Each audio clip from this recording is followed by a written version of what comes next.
Hello again, everybody. It is the coach. You're tuned in to Madden 19 on EA Sports. Straight ahead, we've got what should be an interesting matchup between the Los Angeles Rams and the New Orleans Saints. With that, let's get over to the Mercedes-Benz Superdome with the call from New Orleans. Here are Brandon Godden and Charles Davis. And, Coach, we are down on the bayou as you get a look inside the Mercedes-Benz Superdome here in New Orleans. The setting in this dome just serves to amplify the excitement of the folks in New Orleans as their Saints burst from the tunnel a moment ago. They're set, and we're set as well as the Saints get ready to do battle with the Los Angeles Rams. And a welcome in, everybody, with Charles Davis. I'm Brandon Gaudin, and Charles, so much gets made about offensive comparisons. Here's a matchup where the defenses may just take center stage. Yeah, we're usually talking about guys scoring touchdowns. How about the guys who prevent them and change the momentum of the game when they take the ball away? I love those ball hawks in the secondary. People after my own heart. And he'll take this one near the 25, call it the 26-yard line. Drew Brees set to take the field here along with the New Orleans Saints offense, and he is the NFL's all-time passing leader. Took that mantle earlier this year. 32 touchdowns, 5 interceptions as he heads into the playoffs. Yeah, I think he'd be the MVP candidate if it weren't for one Patrick Mahomes in Kansas City who threw 50 touchdown passes in his second year in the league. But how about the first time that Drew Brees and the Saints met the Eagles this year? In New Orleans, Brees puts up 363 yards, 4 touchdowns. He's looking for more of that type of a performance in the playoffs. And by the way, in his career with New Orleans, undefeated at home in the playoffs. Now movement already. So a flag down here on our very first play. False start, offense.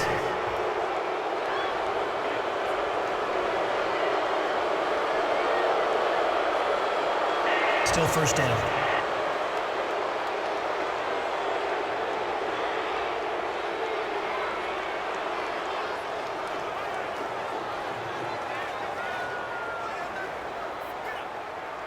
The false start backs him up 5, 1st and 15. Ready, we're waiting. Reset.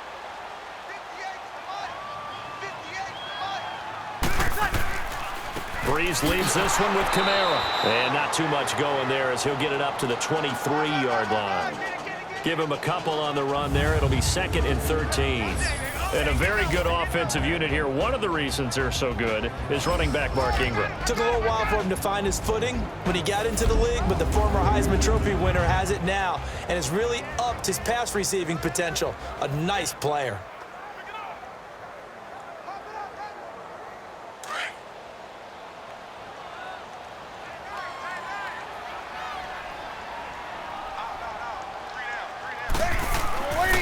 They'll run for the first time with Mark Ingram. And he'll get this up over the 25 to the 26. Give him 4 on the carry there, but that only takes them back to where they started. 3rd and 10. Partner, your thoughts on this D-line? I love a unit that can control the run and get after the passer. This is an all-around terrific defensive front. Hard to move the ball against them on the ground, and then when you want to throw it, look out. Here they come after the quarterback.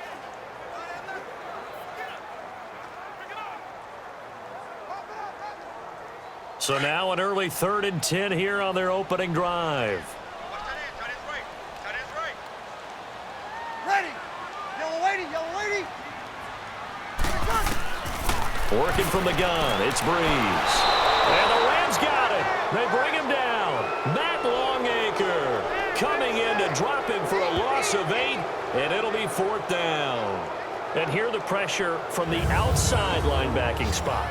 And normally when that happens and they're able to get home, that means the other guys on his team helped him out a lot. That they occupied people to allow it to be no less than a one-on-one situation, allows him to get home.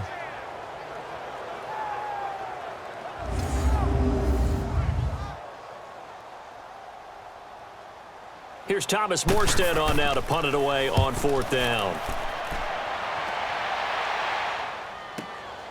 This is taken at the 23. A good return there, 17 yards. And the Rams will go on offense here with a 1st and 10.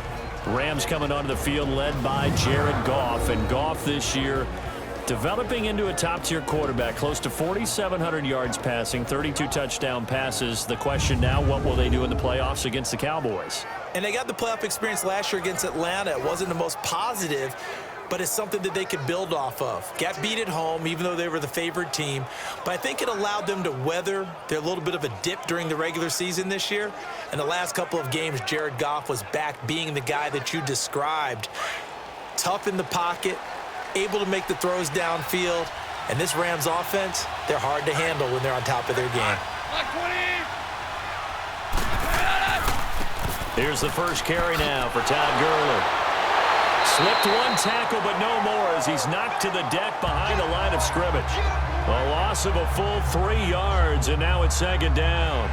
Nice play right there to stop him behind the line, but I want to see how this defense continues to play him here in the first half. Yeah, we know, you know better than I, he has the ability to take over a game, so what do you do? Yeah, I think you have to make sure that you bottle him in at varying levels, because if you crowd everyone to the line of scrimmage, if he breaks through, it's nothing but room to run. So now they have to contend with 2nd and 13 after the first down run goes backwards.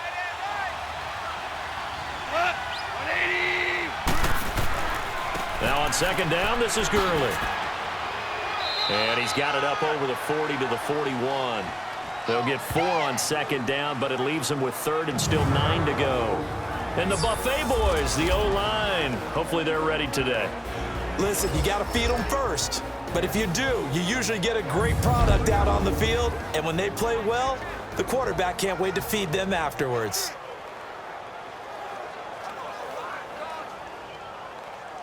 The Saints with an extra defensive back here on 3rd on the field. Could they blitz?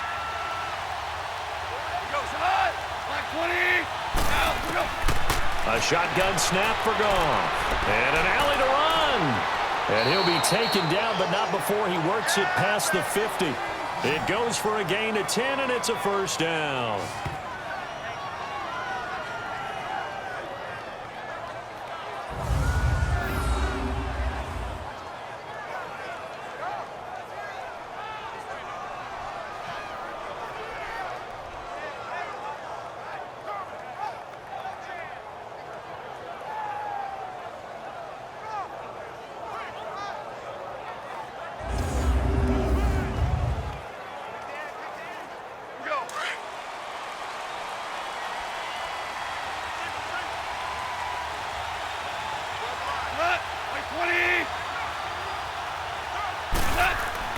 They go play action here on 1st down.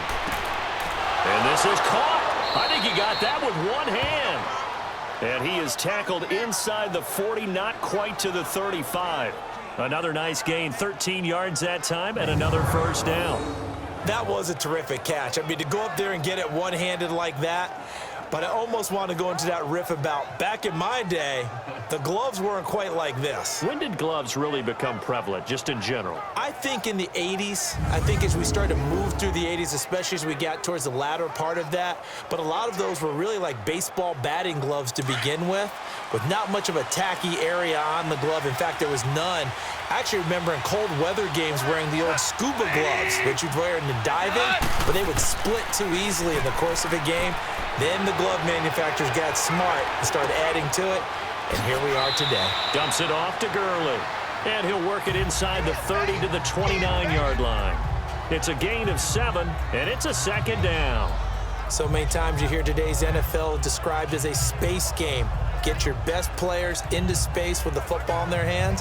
That's why sometimes you just swing it out to your runner, get him out in the flat, and let him have a chance to make people miss an open field. Able to get 7 on that 1st down pass play. 2nd and 3. Now a carry. It's C.J. Anderson. And inside the 20 before he's brought down. 12 yards there as they move the chains. That O-line, they cleared a big hole there on that run. The athleticism of offensive lines continues to evolve, and we're seeing it here. Not only are they controlling things right at the line of scrimmage, but they're able to get upfield to get to what we call the second and the third levels. You know, get to the linebacker spot, the secondary spot, getting all the way downfield with their blocking, which helps keep the running back clean. They'll try to continue that trend here this afternoon.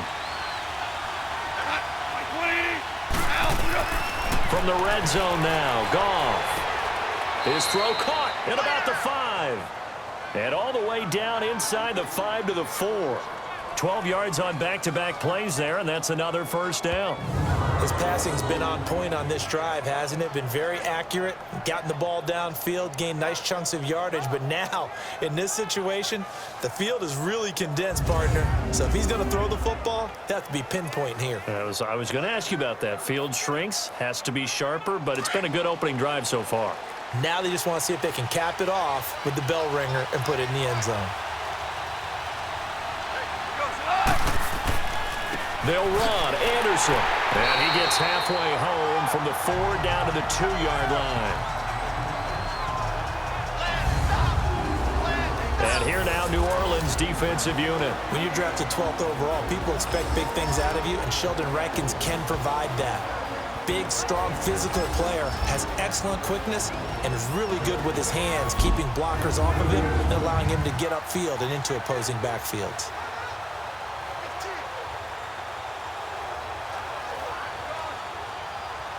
From the 2 now, 2nd and goal.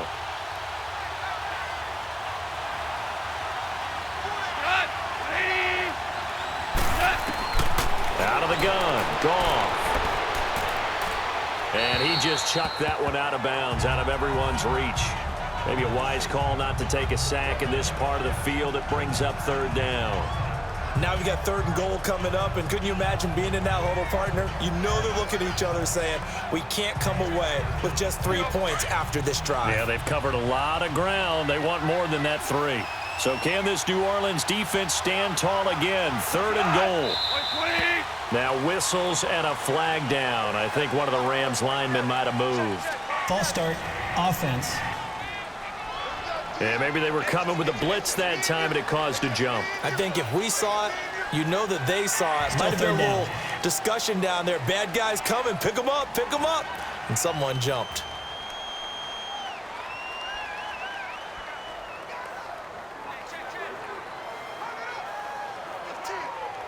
A bad time for a false start penalty as they're backed up now for 3rd and goal.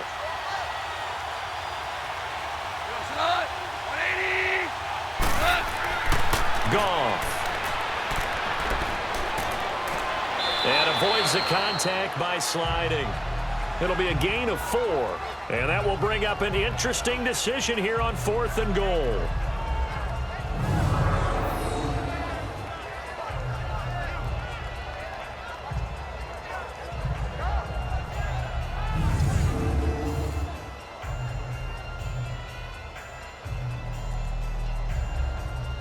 So on 4th down, here comes Greg Zuerlein to try and get 3 for the Rams. From the right hash here, should be an easy one.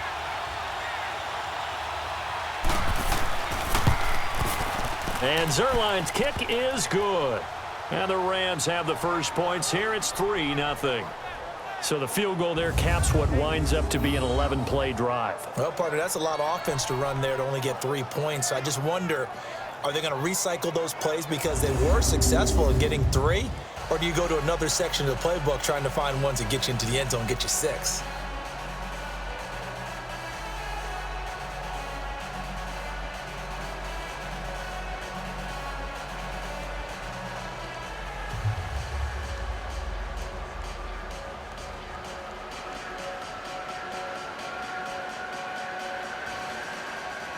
After the made field goal, Zuerlein back out there now to send this one away. The return man is Hill. And he'll bring it a few past the 20 to the 23-yard line. Well, Charles, a little bit earlier you were talking about the first time that the Saints and Eagles met up earlier this season as we think about their upcoming playoff game, which you will be calling, by the way. But 48-7 was the final in Week 11. What are the keys in this upcoming game? Well, for New Orleans, an intact offensive line would be a great start. They were dinged up a little bit down the stretch. Their ability to run the football with Mark Ingram and Alvin Kamara allows Drew Brees to make those throws downfield to guys like Mike Thomas and make the big plays and, of course, swing it out to Kamara out of the backfield. On the defensive side of the ball, their ability to pressure Nick Foles will actually be a key in this game. Cam Jordan, their all-pro defensive end, will have a big hand in that. 5 yards on the carry. Good pickup on first down.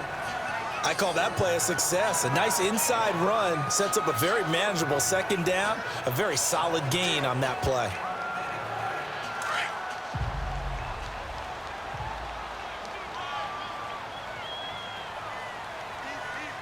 Ready. Yellow waiting. On second down, Kamara. And they take him down, losing yardage back at the 27. That'll be a loss of a yard, and it leads to a third down. Came out in a power set, but that only served to put more men in the box. And guess what? If you're going to do that, you've got to win up front, right? Your offensive guys have got to beat the defenders. They lost all leverage on that play.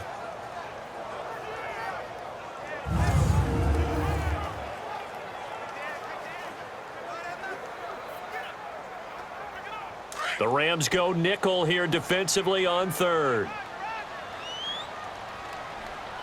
Ready. Yellow waiting. Yellow waiting.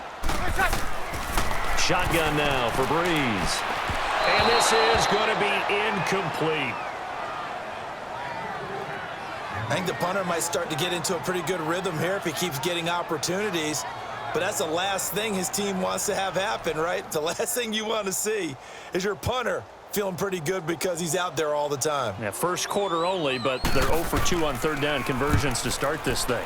He gets this one away, and boy, it's another boomer. This is taken at about the 14. A big boot that time, 57 yards the official distance. And possession will switch hands, 1st and 10. Well, before the Rams take their next snap, Charles, let's preview that game that they have coming up with the Cowboys. You talked about what they can do on offense. They're obviously going to have to shut down Dak, Zeke, and that Cowboys offense with their defense and Aaron Donald.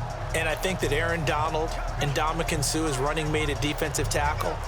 They have to make sure they play down and distance each time. And what I mean by that is these guys are great pass rushers. And a lot of times when you're a great pass rusher, you want to rush the pass run every down. They have to play the run first because that's what the Cowboys are going to throw at them with Zeke. If they can slow down the run, stuff the run, they'll earn the right to be pass rushers and get after Dak Prescott in the pocket. And down he'll go at the 25. That throw good for 4. It's second down. We've seen quite a bit of the short passing game here early on first quarter, haven't we? We have, and I think it works a couple of ways for this team because, number one, you throw the short game until they stop it. And if they're not going to stop it, you keep throwing it, and occasionally you'll break a tackle and turn it into a bigger gain. Also, if they start to creep up, start to pressure receivers, now you go over the top, take it deep, and now you get some of those big shots downfield. Now gone. And he's got room. And he will take this one home. It's a touchdown.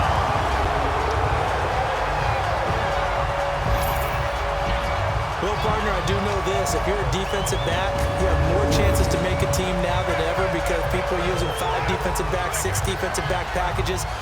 Not exclusively, but way more than before. That was a nickel package there, and what a pickoff. Why is that? Why are they using that more? Because more people are throwing the ball on earlier downs than ever before. This has become a passing league, and because of that, more defensive backs on the field on most plays.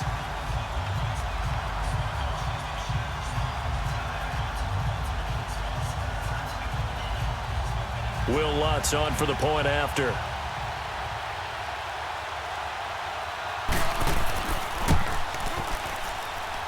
Lutz good on the extra point, and that makes it a 7-3 lead. So the defense creating some points, not only getting the interception, but then returning it to the end zone for the pick 6.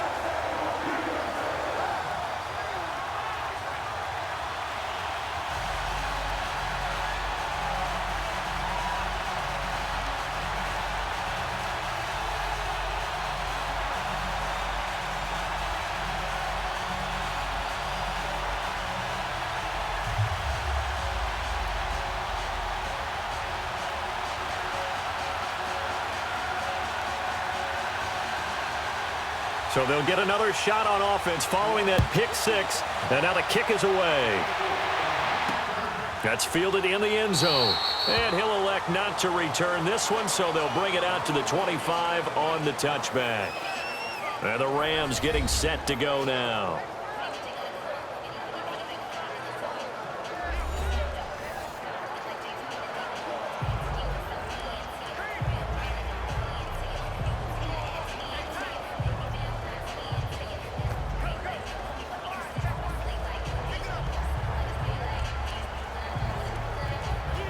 Goff will lead the Rams up here 1st and 10 at their 25-yard line.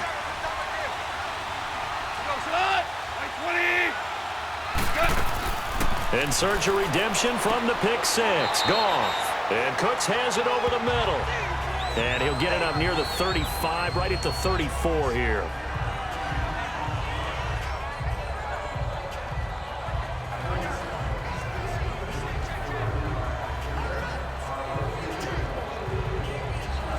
Maybe a good spot to take a shot. Here's 2nd and a yard from the 34.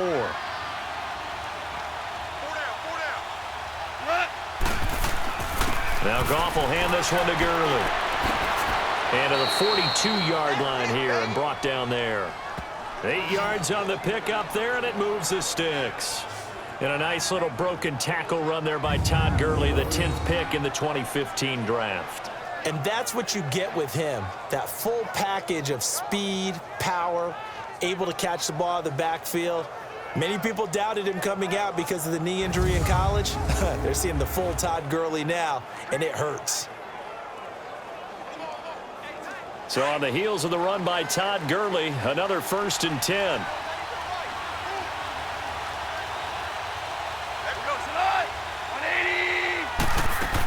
Gurley again here on 1st down. And able to work about 5 yards out of this as he's taken down up near the 47. All right, Brad, I know we're in the early going here, but those kind of runs, they're going to open up a world of opportunities for this offense going forward.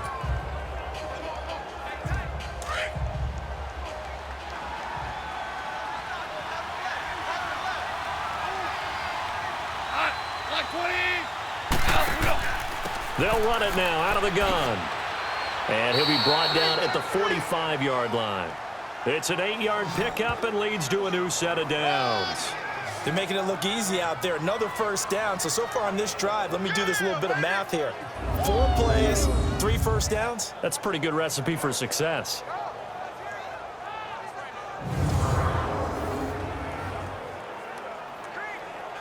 So in Saints territory now. Here's 1st and 10 at the 45-yard line.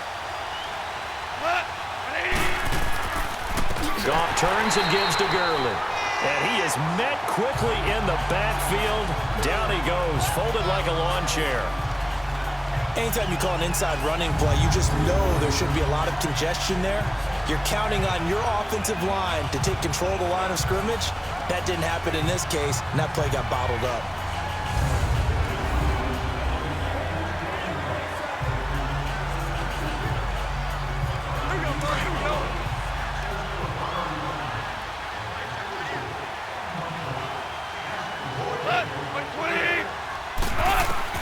They'll try the air now with Goff.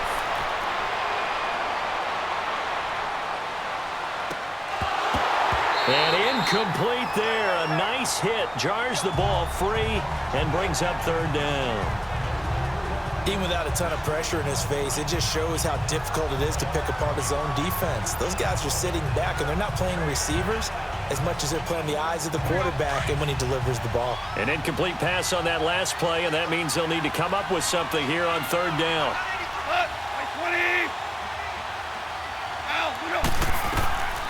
From the gun, here's Goff. They got him in. It's Woods. And he goes down, but not before getting this inside the 25. That one goes for 24 yards. He's such a good route runner. Shows it there on 3rd down. Very proficient and a good pass. And you know what I've observed over the years in the NFL? The better a route runner you are, the more confidence your guy's going to have in you to go to you in important times because he can trust you being in the right spot, and they connected there and picked up a first down.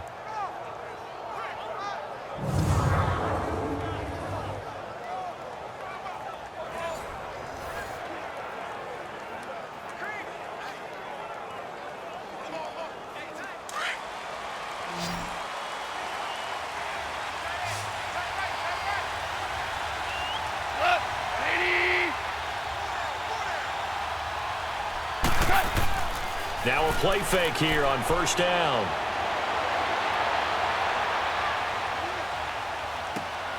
He gets it to Gurley, complete. And they'll bring him down at the 18-yard line.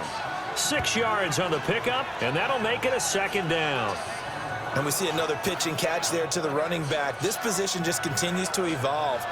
They become just as critical to the passing attack as a lot of receivers, tight ends, because their ability to make people miss in the open field can really generate big plays for an offense. 6 yards was the pickup on the last completion, so here's 2nd and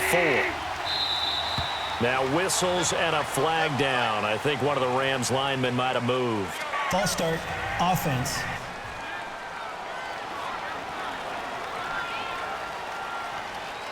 Still 2nd down.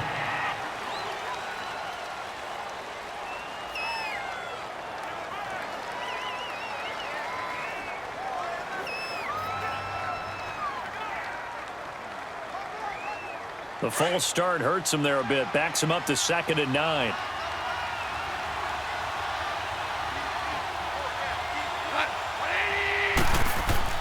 A play fake to Gurley. Now gone. And he'll lay out and pull it in. What a diving catch there. To me, there's nothing like watching rookie effort in the NFL. So excited to be there. They're going to give you the max on each and every play, aren't they? Well, he proved himself on that catch, that's for sure. I think he may have proved himself to the point where he's going to get a second here.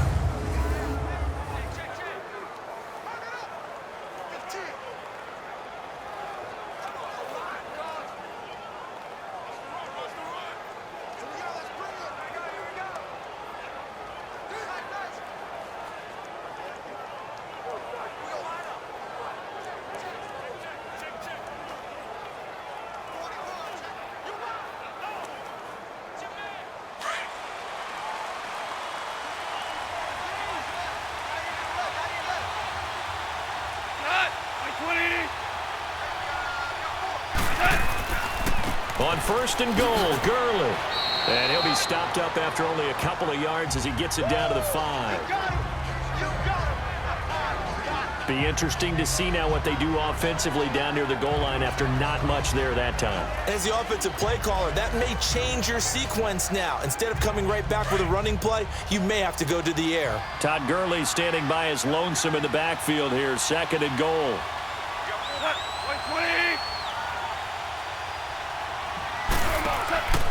He'll get it up the middle, and he is into the end zone. Touchdown, Los Angeles.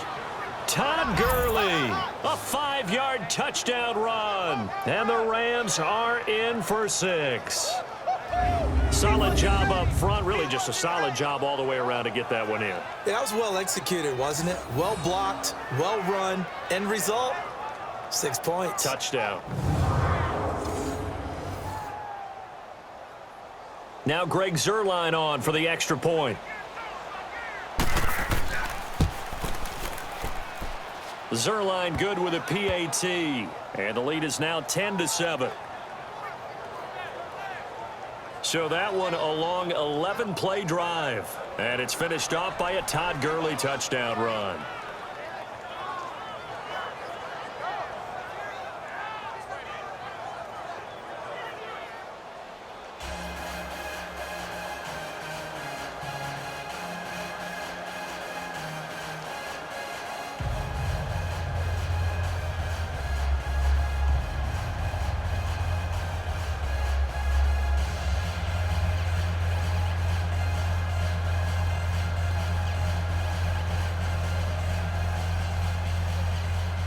Zuerlein out now to kick this one away.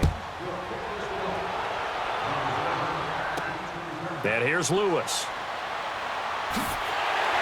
And he'll get it up to about the 26-yard line just across the 25. The Saints coming out now to take the field. They've had it twice. They've punted twice. Not the start they were hoping for. Not at all, and let's face it, every facility we visit, everyone talks about converting on third down, how big that is. In this situation, they've had to punt it away twice, so they're furiously going over things on the sidelines. What do we need to do to pick up a first down and change our momentum? So Brees going to lead the Saints up here, 1st and 10 at their own 26. To throw, it's Brees. And this will be incomplete. What's the old adage? Be quick, but don't hurry? Well, that went right out the window there. He was hurried, harassed. That ball had to be gotten rid of, otherwise he was going to get sacked. Once again, they'll come up on the 26-yard line, 2nd and 10. Ready? You waiting? On 2nd down, Ingram. And he's going to be met at the line of scrimmage and taken down. The tackle there by Mark Barron. All right, quick observation, Brandon, because early on in this game, I'm seeing linebackers playing with their noses close to the line of scrimmage. And my guess is the wheels are turning on that other sideline. As a play caller, you're filing that away right now, aren't you? Yeah, you're trying to find that opportunity later on when you can play action them or stick something to them between the 2nd and the 3rd level. Now Brees. And that is incomplete. And what did we talk with them about prior to the game? Their ability to move the chains, pick up first downs. So far, 0 for 3 on 3rd down. If that continues, they'll have little chance of winning this one. Here's Thomas Morstead now as he's on to punt for New Orleans. And he's getting a workout here in this first quarter as he gets it away. This is taken around the 12. A very good return there. Give him an even 20 yards. And the offense will take over with a new set of downs.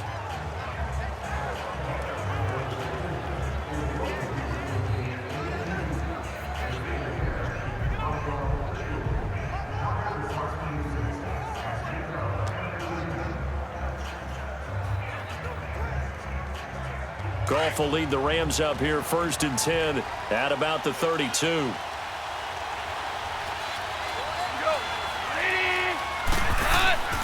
They'll start out on the ground with Gurley. And he'll be limited to a short gain up to about the 34-yard line.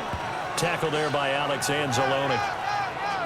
That play reminded me a lot of a former teammate of mine. We used to call him the trash man. His ability to sift through traffic and make plays was uncanny. And that's exactly what you want from your Mike linebacker. And before they can get settled in here, time expires on the first quarter of action. 10-7 our score. We'll head back to New Orleans after this.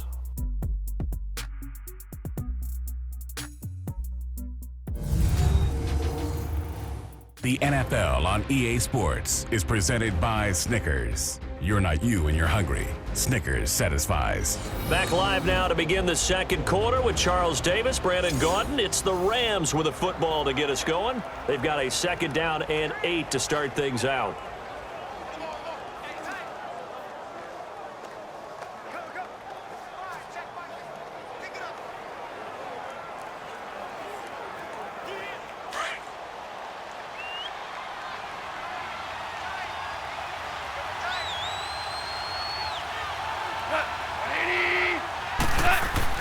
Here comes carry number 10 for Gurley. And unable to get downhill there as he'll take this up to about the 37. Just a couple on the pickup there, and now it's 3rd down. Vision is so important for the man in the middle because his ability to look through all the clutter that's happening in front of him, diagnose a play, and then go make it and finish it, that's when the great ones know that they have the goods.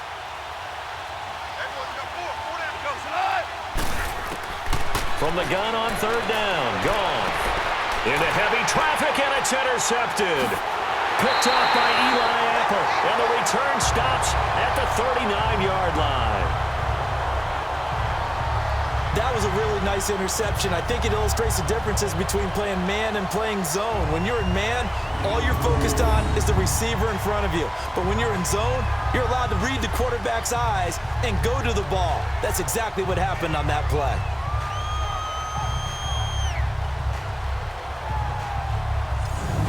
shift our attention to Mark Ingram. And for him, it's been pretty limited involvement down on the scoreboard. Maybe time to turn to this guy. And you know me well. Winning games to me means starting with the running game and continuing to press the running game. Maybe you go away from him a little bit now, but the bottom line is he hasn't touched it enough to make a difference. Well, they haven't established that running game yet. The question is, will they? So from the 39 now, they'll come up on a 1st and 10. Ready. You waiting? So after the INT, it's Breeze. And his throw's going to be incomplete. The target that time, Michael Thomas. That'll bring up 2nd down. And that's one he's got to be happy to have back. There wasn't a hole open in the zone. You'd have to think on early downs like that 1st down there, need to be a little bit more careful. Yeah, fortunately for him, got a couple more downs to play with.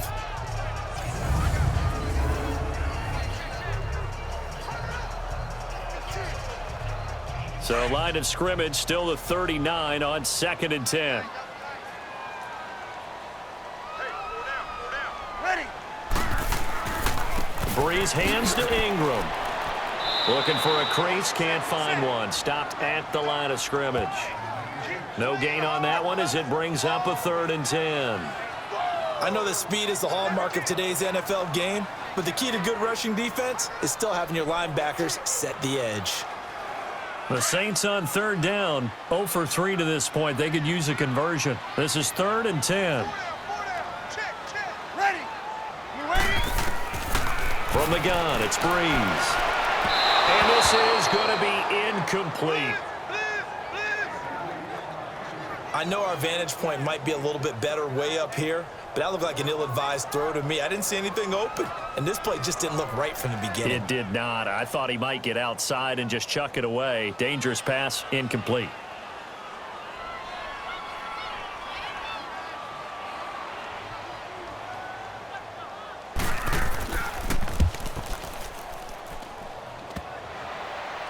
Online, but off the crossbar, no good. A long-range effort denied 3 points at the very end. All things considered, a pretty good kick, just cruel punishment there to be denied by the crossbar. If you're going to hit from that distance, sometimes you're going to need a little luck, and unfortunately for him, this time the break goes against him. So now here are the Rams as their offense comes back out. And following the interception, just any interception, are you a little bit more cautious when you start that next drive, or no, you just throw that out the window? I think you are. I don't think that there's any way you can run back out there and go, totally didn't affect me. Let's just go ahead and be loose with the football again. You're going to take care of it, but you have to be careful about being too cautious because now you can't run any offense at all. Still want to attack. We'll see how they attack them here. So the missed 56-yarder, and now the flip side. Good starting field position at the 46 near midfield. They'll try and start the drive with Gurley. And he'll lose yardage on the play back at the 45-yard line. That's going to go as a loss of a yard, and it'll be 2nd down. Part of the thinking when you bring in extra tight ends, you're hoping that each of your guys gets those one-on-one blocks and creates a crease for your runner. You know what the converse is, though? You've got to win those one-on-one blocks, and when you don't, that's the result you end up with.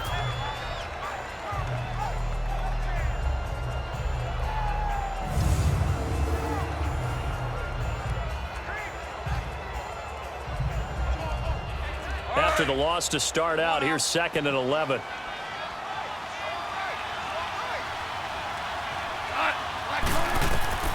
To throw on 2nd down is gone. He'll throw underneath for Gurley. And he'll be brought down just shy of midfield at the 49-yard line. 4 yards on the pickup, and that'll make it 3rd down. I know most of the time when the ball's in the air, you're thinking wide receiver, tight end, but running backs, they can be a big part of any passing offense nowadays. The Rams on 3rd down. They've hit 2 for 4 thus far. This is 3rd and 7. Here's Goff. They got a man over the middle. It's Woods. And he is tackled inside the 40, not quite to the 35. Goff to Woods as the Rams move the chains. I think it all came together there. In-breaking route, drove it with excellent pace. Money throw right there to move the sticks.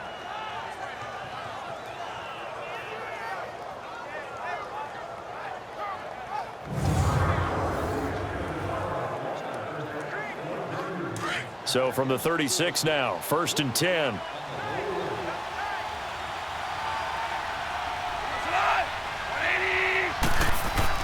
On 1st down, it's Gurley. And a solid run down inside the 30. It's a 7-yard carry to set them up with a 2nd and 3. Well, no matter how they phrase it, staying on schedule, staying ahead of the sticks, whatever you want to call it, 7 yards on 1st down, that fits the bill.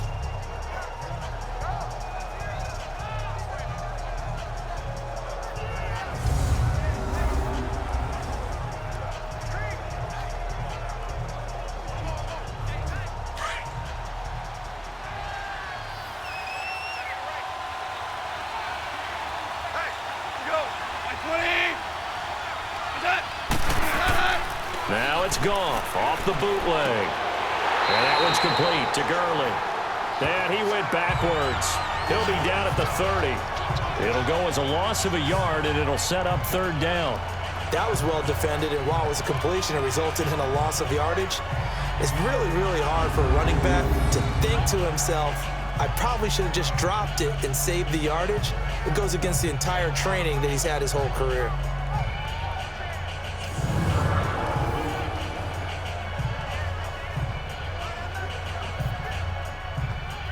The Rams on 3rd down. They've converted 3 out of 5 thus far. This is 3rd and 4. Goff now to throw. Firing quickly here, and that's complete. And inside the 20 before he's brought down. 1st down, L.A. Goff finding Higbee. Well, this is how you shake the thoughts of that interception on the last drive. You come out and start this one 4 for 4. And watching him throw it around with that type of confidence reminds me of a guy I played with way back when who told me, I don't care if I throw 10 interceptions in a row. I'm going to stay confident, keep flinging it. I just figured there's something wrong with the football. Here we go, guys. Here we go.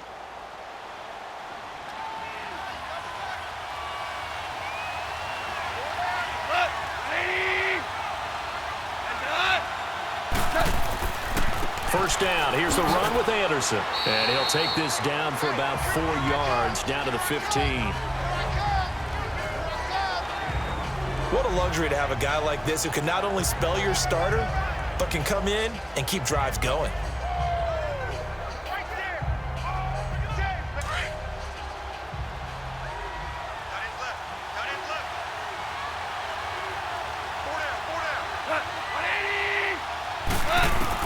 Here's Goff now on 2nd down. And the hit jarred loose. It's incomplete. So he can't hang on, and as I watch that unfold, I remembered an expression that I've heard, maybe from you, I don't know, but you're going to get hit anyways, might as well hold on to the ball. Well, you know a coach said that, right? Yeah. Not an actual player. Not a chance at all. Way easier said than done. So after the 2nd down incompletion, they'll come up now against a 3rd and 6. Goff now looks to throw. And for the 3rd time here in this half, it's intercepted. Picked off down near the 5. And a big turnover there as his guys will get the football back. So that's back-to-back drives where they've thrown an interception. Ordinarily, we look at the offense and say, what's going on with your scheme? Maybe we should look at the defense and just give them a whole lot of credit. They've got them frustrated right now.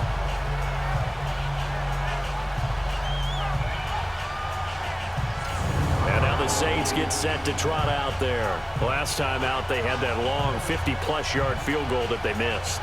And I'm sure on their sideline, they're thinking to themselves, okay, do we still want to try one if we're in that position again? And I would dare say that the answer would be yes. They're going to have a lot of confidence in their kicker. But just to be on the safe side, I'm sure they told their offensive guys, can we get a little bit closer this time? Closer. Yeah, you know, I'd rather get in the end zone first and foremost. But if all else fails, less of a field goal attempt for him.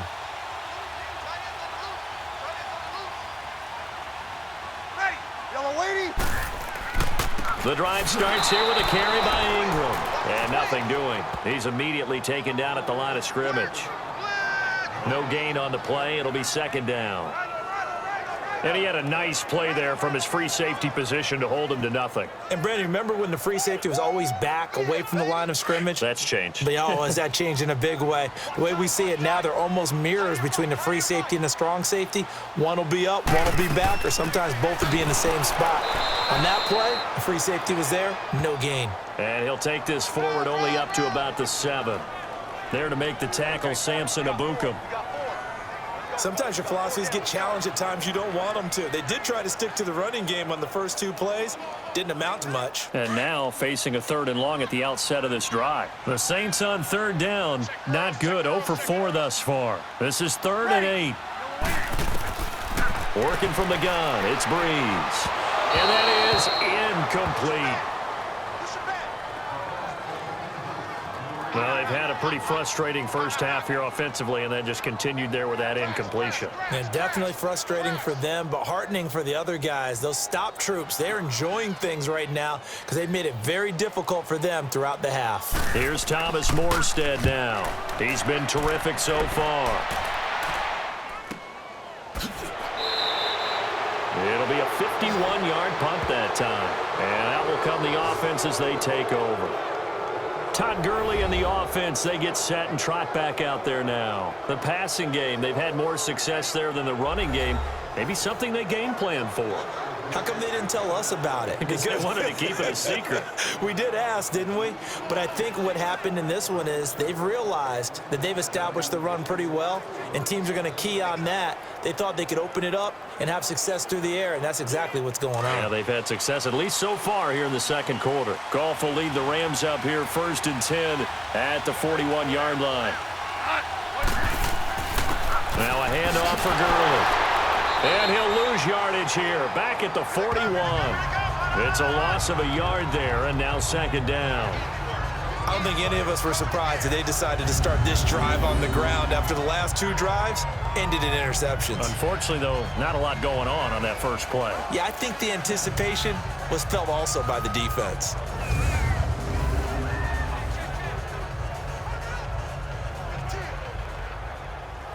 A loss of a yard there to start out. That leads to a 2nd and 11.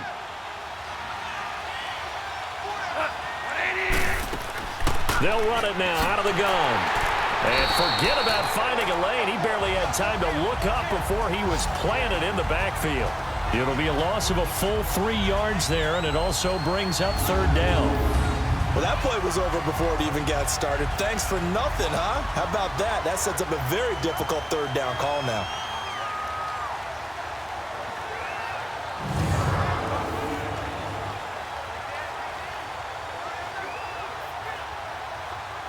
So time to start going in the other direction as they come up now 3rd and long.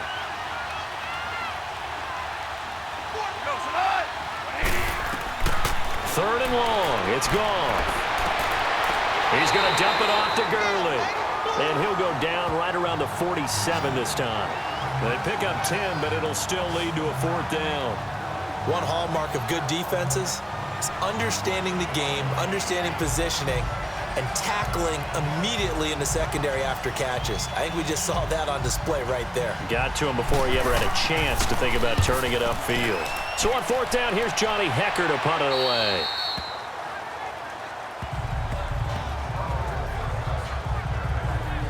Now the Saints, they trot their offense out here. These guys had to punt their last possession, and that's become too familiar of a refrain. Too many of these drives just wound up going nowhere. But you know how in baseball, when the pitcher gets a base hit and he's on base, they bring his jacket out to him to keep him warm? A lot of times the punter goes to the sideline, puts on sweatpants or a wrap over his leg to keep it warm. He might need a massage from the trainer right now from all the work he's getting. So Breeze going to lead the Saints up here 1st and 10 at their own 15. Breeze going to throw. He couldn't quite hold it. Got hit. Ball pops out. Incomplete. Well, CD, one thing you and I haven't discussed now that we are in the playoffs, now we know how the start of the draft is going to go. You look at the top 5, Arizona, San Fran, Jets at 3, Raiders, wherever they may be at 4, Tampa Bay 5. What are your thoughts? Well, immediately, this is going to be different in 2019 than 2018 because in 2018, it was all about the quarterbacks. I don't think that's going to be the case. You just mentioned the top 5. You can make a legitimate case that in the top 5, none of those teams are in the market to select a quarterback. So now, who is? I think you got to get to number 6 with the New York Giants. That's where the quarterback market begins. That second down play call was not to pick up the first down. It was to accomplish what they did to get them into a manageable third down because they had the incompletion on first down, so they were behind the sticks, so to speak. They needed to make up some ground, and they did.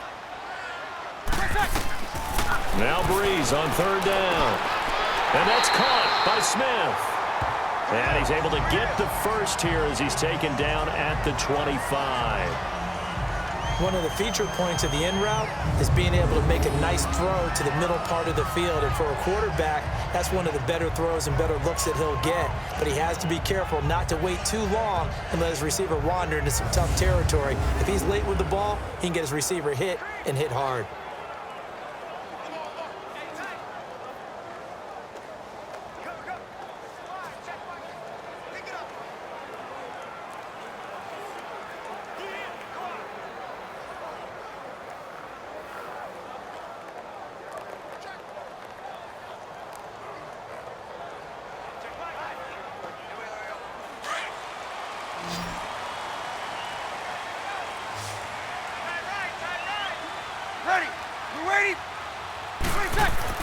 On 1st and 10, here's Breeze. Complete to Watson, the tight end. And he'll be brought down right at the 30 here. That throw good for 4. It's second down. And, partner, I think that was a great example that not all tight ends are created equal because everything was right. Got the completion, but he's not one of the more dynamic guys in the league. So even though he caught it, couldn't turn it into much more. 4 yards on that last completion, so that sets up 2nd and 6. Ready. Yellow lady. Breeze gives it up to Ingram. And tough going there as he'll only get it up to about the 31. On the stop was Aaron Donald.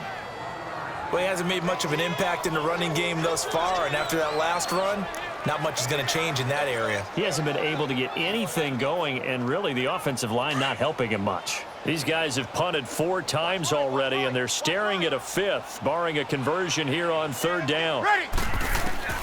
From the gun on 3rd down, Breeze. And the pressure gets to Breeze as he's taken down. Matt Longacre in there to pick up his 2nd sack now of the afternoon. And no matter what the situation, the O-line just hates that because they feel like they didn't protect little brother back there, right? Man, that's just so difficult for them because just think about every single play. When you decide to throw the football, you're dealing with some of the best athletes on the planet. You talk about guys, if they weren't playing football, they'd be starring in the NBA at power forward. It's a really difficult task.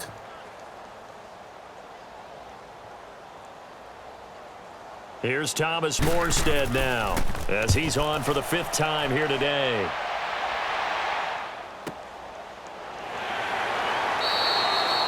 We'll call that a punt of 54 yards. Well struck.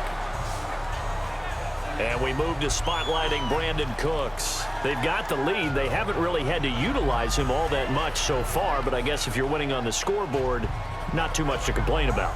Not at all, but you know those guys out wide. They want as many catches as they can possibly get. They may need him later on if things get a little tighter. Yeah, so far 2 catches. We'll see what happens here as the game progresses. Goff will lead the Rams up here 1st and 10 at their own 24.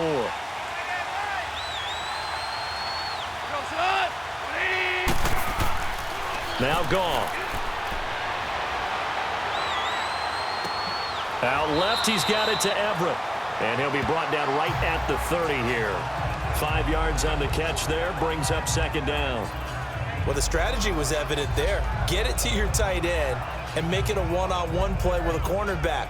Who's usually going to win that one? The tight end, but not there. Not in this situation. How about the corner defeating that logic and making a really nice tackle? Ball on the 30. They'll come up with a 2nd and 5.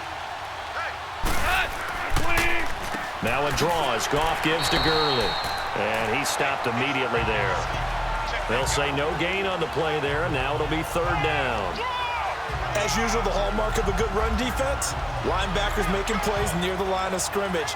Absolutely nowhere to run there. The Rams on 3rd down. They're at 50%, 4 for 8. This will be 3rd and 5.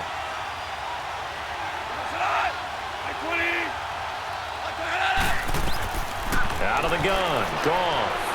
And this is going to be incomplete. I'm not sure we could spot any tendency here on this third down. They could have run it or passed it. Either one was available. They chose to try and get it through the air, but they were unsuccessful.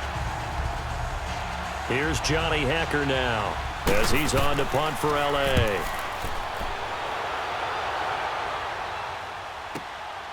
And he fields it cleanly. Oh, and now he bowls him over. So possession goes over here on the punt. And the Saints will take over with a first down and 10. Now the Saints offense, they get ready to go back to work here. And on the last go-around, they really couldn't get anything going.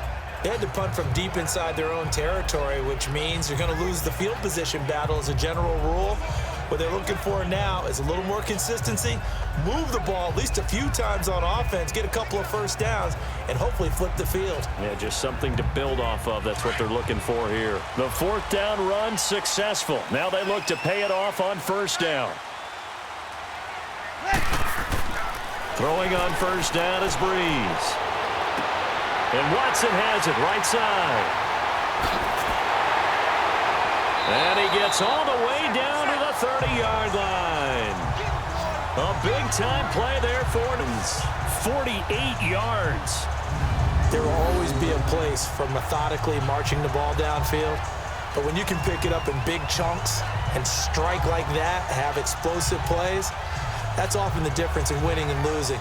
Those types of plays that can knock a defense off balance, that'll drive a team towards a victory.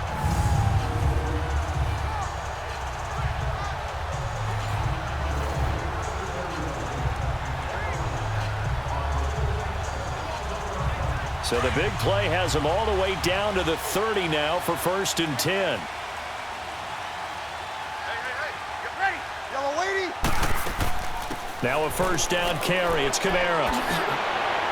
And he's going to be taken down here with a penalty flag on the field.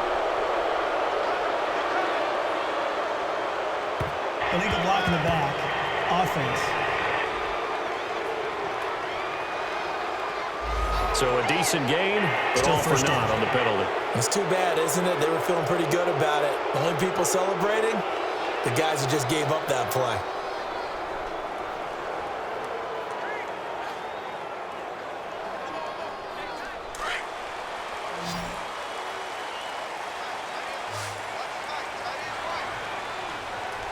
Ready. Yellow lady. Shotgun now for Breeze. Oh, he's got a man wide open, complete. And down inside the 15, shy of the 10. It's a gain of 11 yards that time, and it produces a new set of downs. 2 minutes remain here in the first half. We're back to New Orleans after this.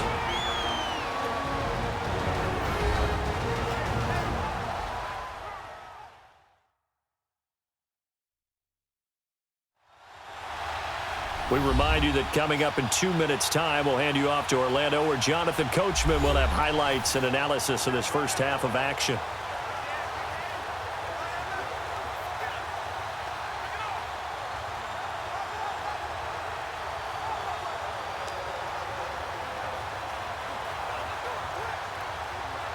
A first opportunity upcoming in the red zone for the Saints. They've got a first and 10 at the 11. Ready. You ready? Now Breeze. And lucky to get away with one there. That one nearly picked. Second down. But one thing that I've liked defensively is that they've shown them a lot of different looks here in the first half. They've come after them. They've sat back. I think that's what you need to do to keep an offense guessing. And they certainly have kept them on their toes. That's why they haven't had much success on the scoreboard.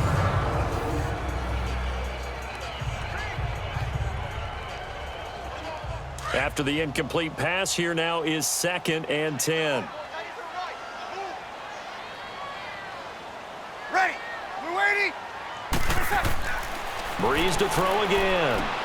This will be caught at about the 5. And he'll take it into the end zone for the Saints touchdown. Traquan Smith, an 11-yard touchdown. And the Saints are able to cash in for 6. Partner, remember that old film of Peyton Manning going through the route tree with his great receivers in Indianapolis? I think we're seeing the results of the same type of work here today. These guys know each other so well, they don't even have to call the play. They can just look each other and know the route that's going to be run, and usually the connection is perfect. Lutz to try to add the PAT.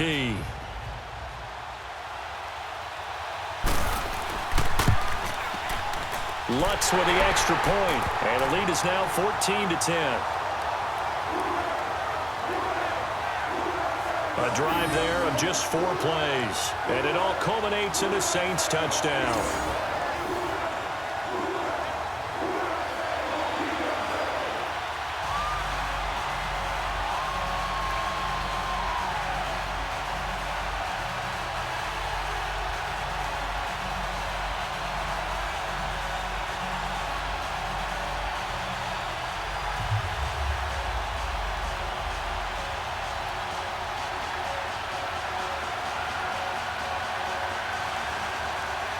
Lutz now to kick this one away. This fielded a few yards into the end zone. And he'll get across the 20 before he's brought down at about the 23-yard line. Here's the Los Angeles offense as they get set to take possession. They punted last time they had it. What steps, Charles, do you think they have to take to make sure they don't do that again? Well, let's just go to the football 101, the trade expression 101. Win first down. Make 5, 6, 7 yards on first down and make it a 2nd and 3, 2nd and manageable. Keep accumulating first downs that way. Keep moving the football. You don't want to get behind the sticks because then the defense has the advantage.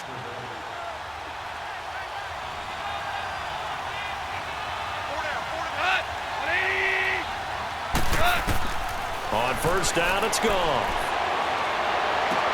To the sideline, and wow, what a catch there. He doesn't get a lot, but he was able to get the feet down complete. A gain of 4 on the play, and it'll be a 2nd down. He's been a busy man here in this one, and they're showing off some nice footwork to stay in bounds. And with those types of catches and the volume that we've seen in this game, wouldn't you keep him busy as well? I would. Of course. You got to keep throwing it to him. He keeps making plays. 4 yards on that last completion, so that sets up 2nd and 6. From the gun, here's Goff. Dumps it off to Gurley. And they'll take him down at the 31-yard line. 5 yards on the pickup, and that's going to lead to a 3rd down. A shotgun snap for Goff. Now he'll dump it underneath to his running back, complete. And they get him down, but not before he takes it across the 40-yard line. A nice pickup there of 11 yards, and it'll move the sticks. To throw is Goff. And Cooks has it over the middle. And he's going to get this down to the 35-yard line. A good pickup there of 22.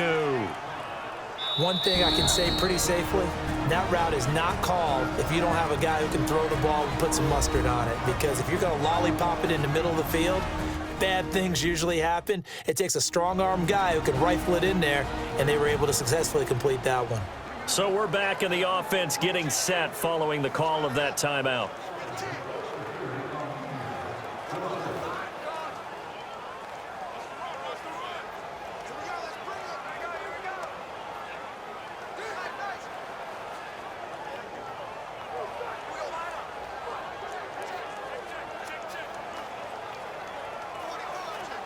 Goff in the offense with a 1st and 10, and he's 4 for 4 now, throwing the ball to start the drive. Throwing again is Goff. And an incomplete pass. That'll stop the clock here with just under a minute to play in half number 1. The linebacker, Demario Davis, got a hand in to break that one up. It's always a battle. Who's going to win on first down, the offense or the defense? Let's face it, if you've got the ball, 4 yards or more on first down is what you're aiming for. They tried to throw for it there. Nice effort to knock that one away and bring up 2nd down. Here's 2nd and 10 now from the 35.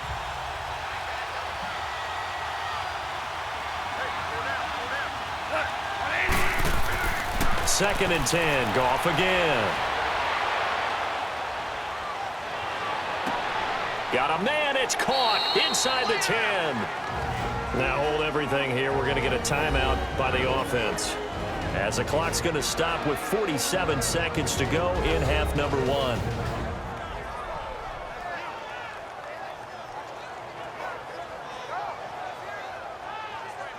And we are back here. I'm Brandon Gaudin alongside Charles Davis. So the offense takes a timeout, and now we're set to get going.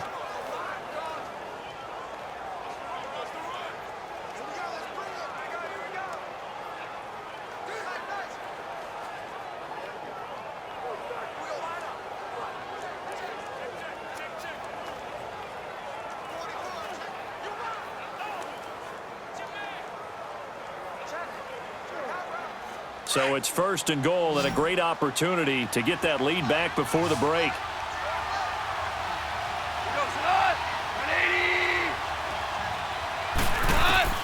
Again, Goff. He'll throw underneath for Gurley. And he's going to be brought down just shy of the 5 at the 6. 3 yards is the gain that time. 2nd and goal.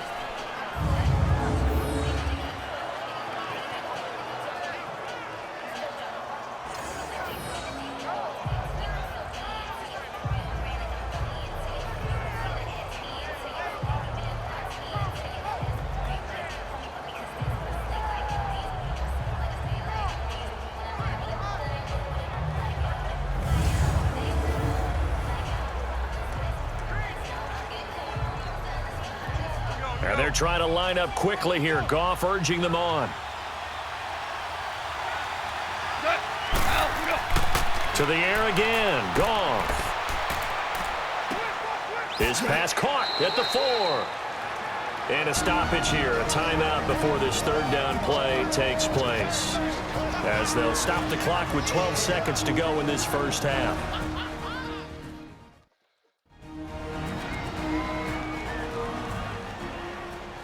So the offense took the timeout. Looks like they're ready to go as we get set to resume the action.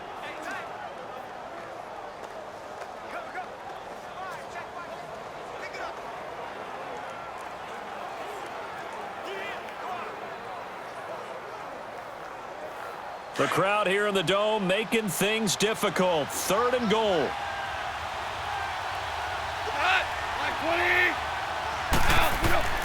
Goff throwing again. And it's complete. He's got it in the end zone. Touchdown, Rams. Robert Woods in the final seconds of the first half. And the Rams are in for 6. That's one of the better examples of clock management I've seen. Whittled it all the way down just about and still put the ball in the end zone. Yeah, just a methodical drive and something really to take into the lockers here.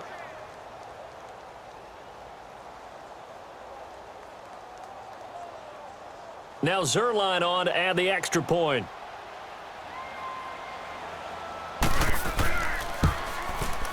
Zerline connects on the extra point, and it's now 17-14. A good drive that time as they go 9 plays in all. And the result for the Rams, a touchdown.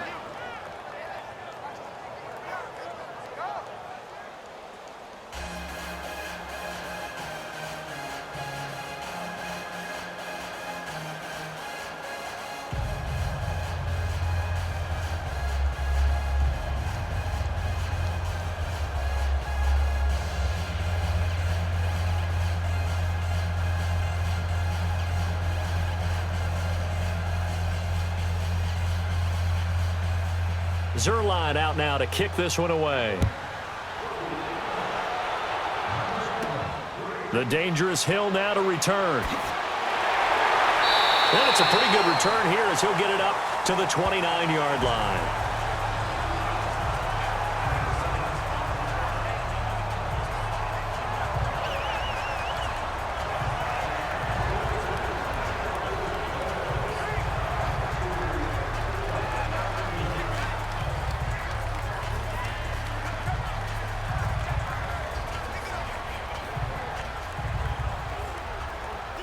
Likely time for one final snap as they start out 1st and 10.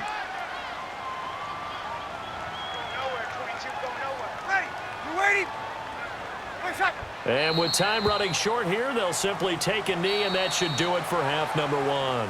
So we've come to halftime. It's the visiting Rams taking the lead to the break. As we send you on over to Orlando for Jonathan Coachman at our EA Sports Halftime Report. Take it away, Coach. Okay, right, Brandon. Thanks very much. And welcome in, everyone, to this slimmed-down version of the EA Sports Halftime Report. This one's been as good as advertised. Just a field goal separating these two teams, as they've already made their way back out of the locker room. So to bring you the story of the second half, let's get you right back out to Brandon Godden. Thank you, sir. A field goal separates these two teams as we come back for this second half.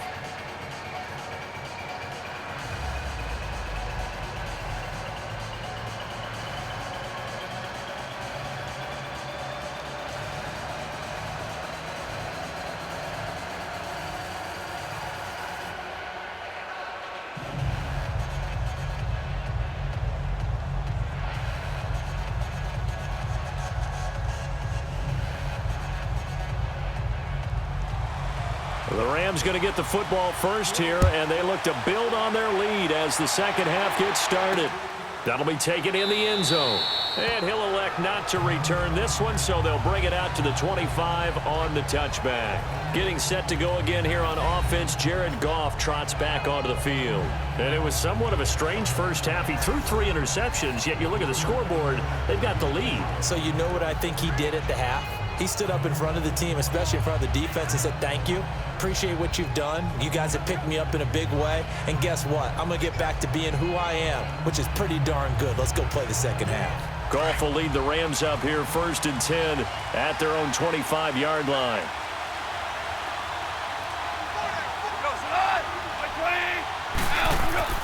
Here's Goff. Now he'll dump it underneath to his running back, complete. And he's taken down, but able to slip across the 35. Right off the bat, it's a first down to start the drive, 12 yards. Looked like a pretty good, safe play right there. No, he's had trouble with the interceptions in this game there. Hits his guy out in the flat. Yeah, so many times we hear quarterbacks and offensive coordinators talk about in your progressions, you're either throwing the touchdown or you're throwing the check down. But earlier in the game, it was touchdown or interception. Now he got to the check down, a nice safe throw, and a good one. Line of scrimmage, the 37 on 1st and 10. Back to the workhorse today. It's Gurley. And that one goes for about 6 as he's taken down just shy of the 45. Let's talk a little football 101 here, because one of the keys to advancing the ball downfield, success on first down. Huge difference, as we know, between 2nd and 4 and 2nd and 8 and 9.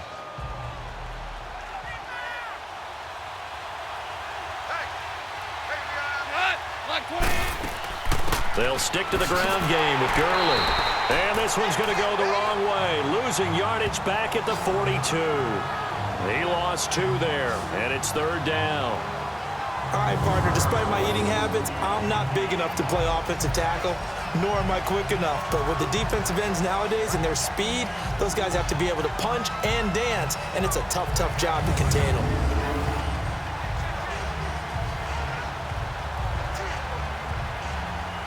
The Rams on 3rd down. They've converted 6 times and could use a 7th here. This will be 3rd and 5.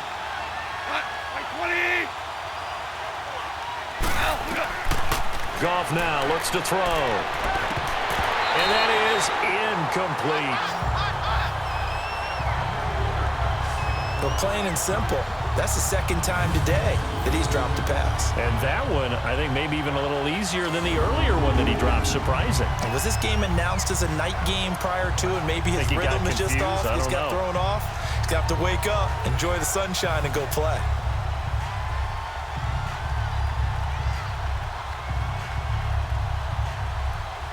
Here's Johnny Hacker now as he's on to punt for L.A.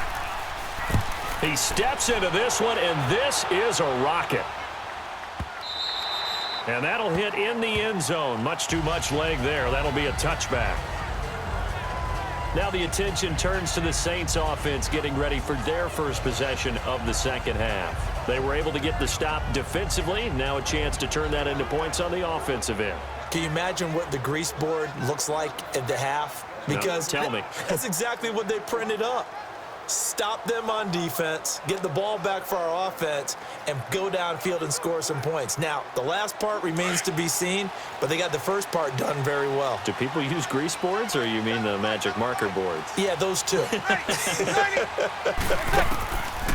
Breeze now on first down. And this is a catch by Ted Ginn. And up to the 35 before they're able to knock him down. 15 yards is the pickup there, and the drive starting very nicely. First down. Now that was pretty. They executed that curl route versus zone coverage, and that changes things a little bit because against man, it's often a tight curl, tight, sharply run route. Against zone, you're just looking for that open spot, that dead area, so you may curl it a little bit wider just to get to that place. And usually a tight window. He fired a bullet in there for the completion. Ball up to the 35 now as they come up on 1st and 10. Yellow lady. Breeze now on first down. Thomas has got it. Complete. 7 yards, the pickup on the pitch and catch.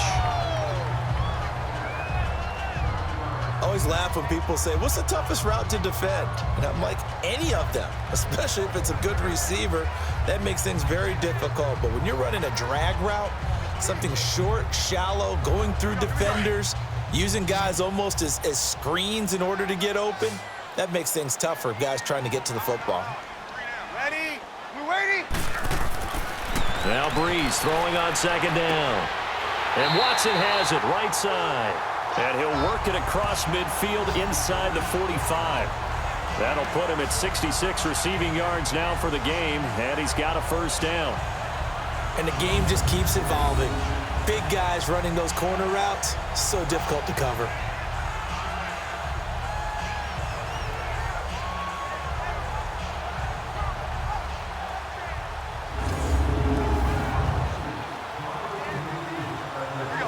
Breeze now just 8 of 16 thus far, 50%, but it's 1st and 10.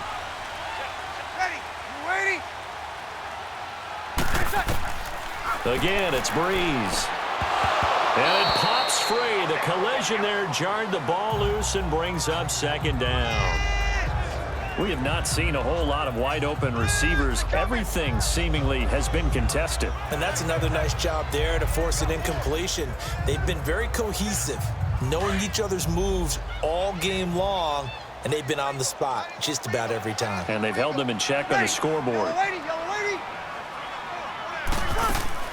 Breeze on the draw, gives to Kamara. And he takes it down to the 40 with a pickup of 4. Tough first half for him, unable to put up the numbers he's used to producing. But with a guy like him, you and I both know it just takes a couple of explosive touches for him to make an impact on this game and on the stat sheet as well. The Saints on 3rd down. It's been a problem. Just 1 for 7 thus far. This will be 3rd and 6. Ready? Yellow lady, yellow lady. From the gun, it's Breeze. And this is going to be incomplete.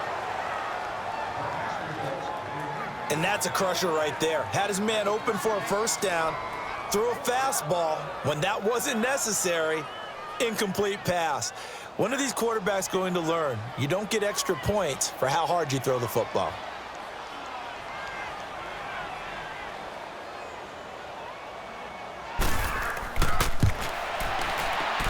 And this is going to wind up left. Well struck, but it's no good. And this score will stay right where it is.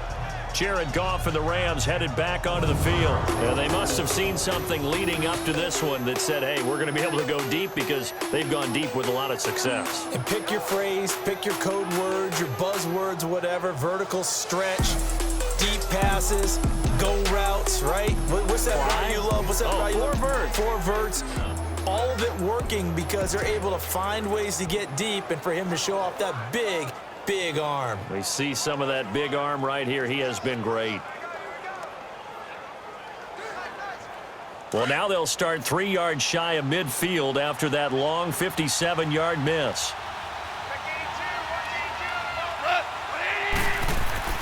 Now a play fake here on first down. Nowhere to go here. He lost the football. But it looked like a Rams player was able to get his hands on it, yes. So they will hold on to the football indeed. On plays like this where the ball comes free, it's often unusual for the team that lost it to get it back. Because this is the quarterback. The ball gets away from him. Everyone else is trying to execute what they're supposed to do on offense. They're usually looking in the other direction, downfield, or have moved away from him. In this case, though, a teammate is able to come up with the ball.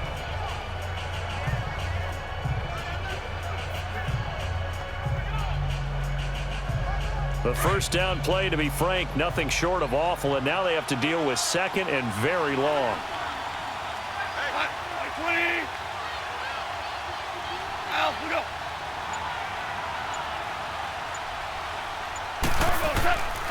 On the handoff, it's Gurley. And able to get this one all the way up to about the 46-yard line. A good positive play there, 9 yards, but still third and long. They're trying to show that they can run the ball and protect this lead. Give it to the backs, play a little bit of keep away, don't you think? And that's probably a good philosophy at this point, going to make that defense stand up and stop them.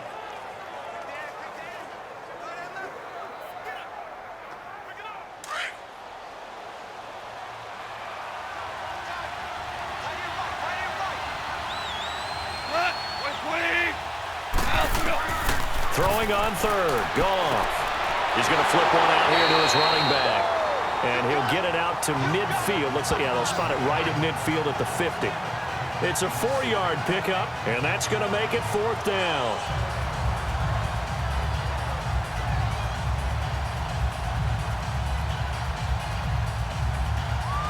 Here's Johnny Hecker now. He'll boot it away from about his 35.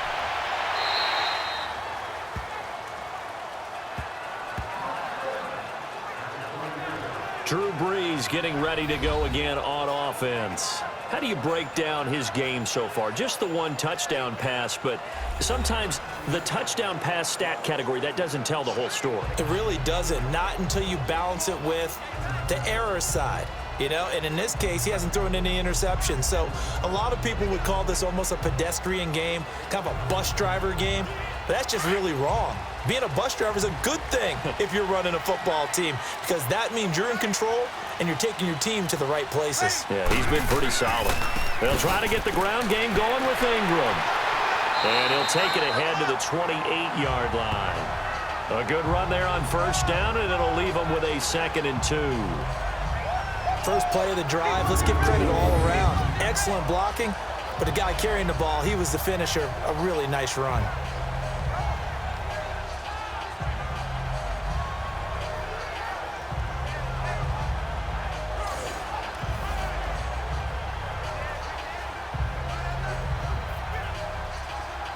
Line of scrimmage, the 28 now as they come up on 2nd and a couple.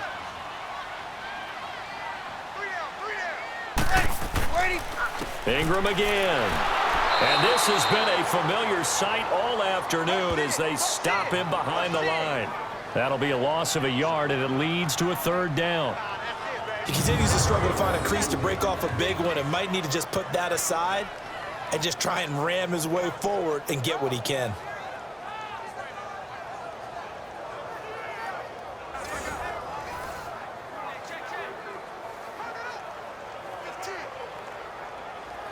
These guys have punted 4 times already, and they're staring at a 5th, barring a conversion here on 3rd down. Ready. Yellow waiting. Here's Kamara trying to run for it. And he's going to be stopped up right at the line of scrimmage. No gain on the play there, and it'll bring up 4th down. Perfectly designed blitz right there. They took that one from the grease board to the field because they were able to free up their linebacker to get into the backfield and spill the play.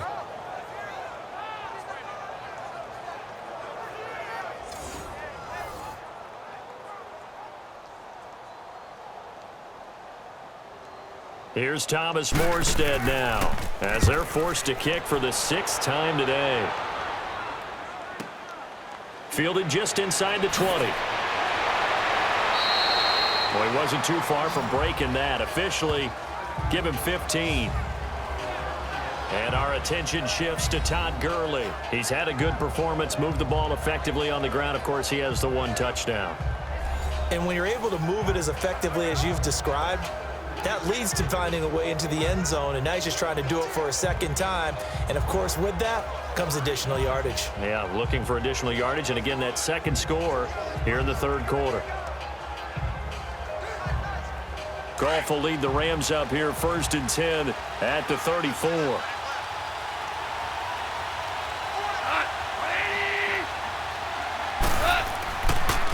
Now it's Gurley. And they bring him to the ground just shy of midfield. 16 yards right off the bat for the first down. Now, this is an example of breaking down a defense, because on a lot of these runs, he's getting past the point of attack, and guess what he's doing? Forcing the secondary guys to have to make a lot of tackles.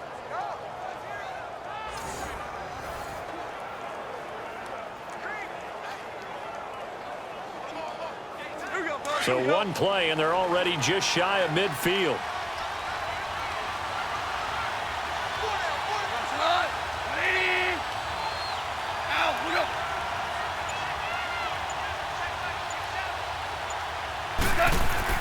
Running game working. They'll stick with it on 1st down.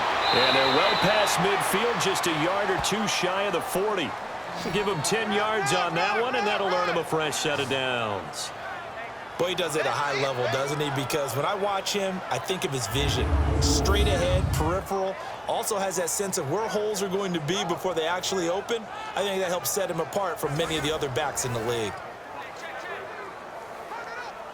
Back-to-back good plays have them on the move on 1st down.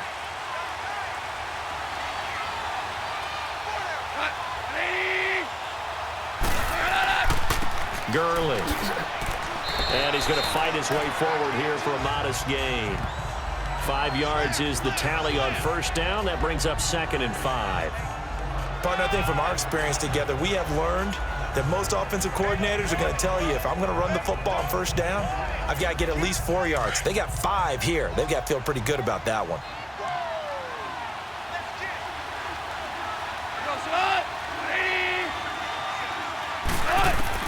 They'll try the air now with Goff.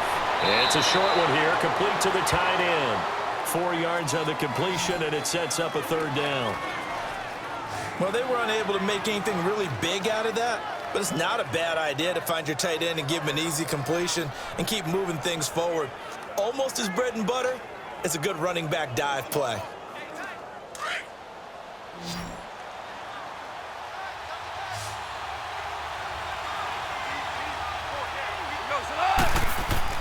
Now it's Goff off the bootleg. This is caught. It's Cooks. 5th catch of the afternoon, and that gives him a 1st down. Partner, this is one of the best routes anyone can have in their offensive playbook. Tough to defend because you think it's a go route, and then he breaks it back on the comeback. There's one other thing you need as well. A well-thrown ball. Exactly right. You have a guy who has some precision in throwing the football because of the timing of the route.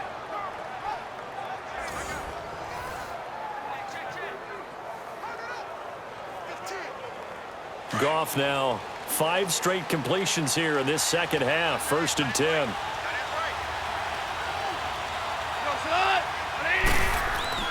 Handoff comes to Anderson. And able to push his way forward here for a good little gain.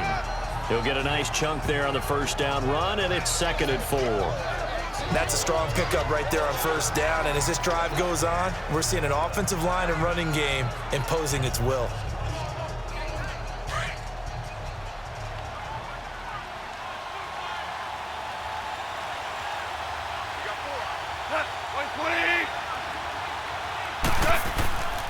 Back to the ground, this time with Gurley. And he'll be brought down this time at the 5-yard line. A 5-yard gain, and now they're set up 1st and goal. Looks to me like maybe there's a little attrition setting in with this drive, because when you see that type of a run, I get the feeling the defense getting a little bit tired. And that's the last thing they need, especially when they look up at the scoreboard.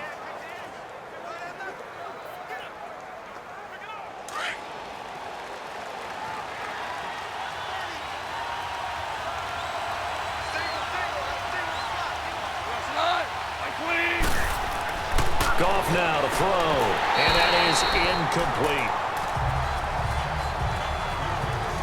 When you got your backs in the shadow of your goal line, you've got to be physical in that situation because there's not a whole lot of space, not a lot of wild plays that can be run there. It's put up or shut up time. Defensively, nice job just to make sure they didn't complete it on that play.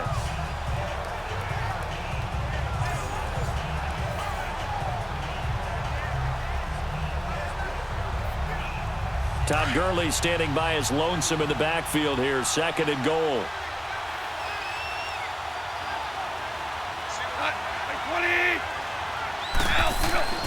Back to throw. Goff.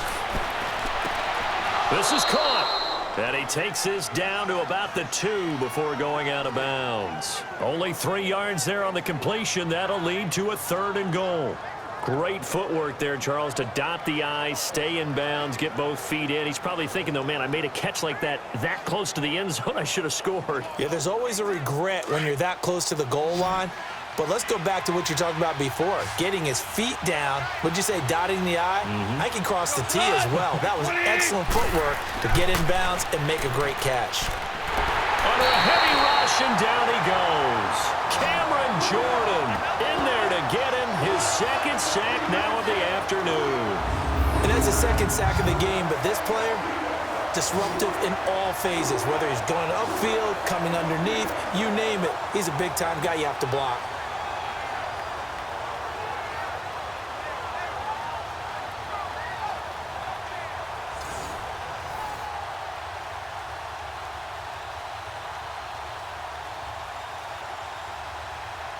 So out comes a field goal team now for the 2nd time here today.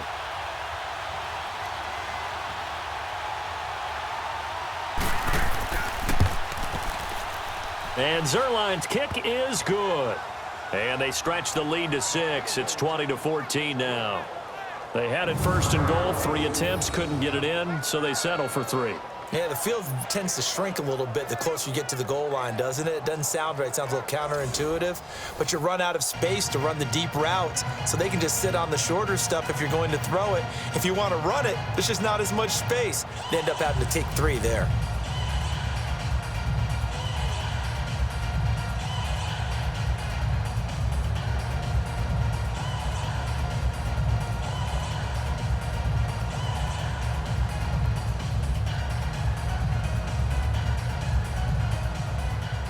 After the made field goal, Zerline back out there now to send this one away.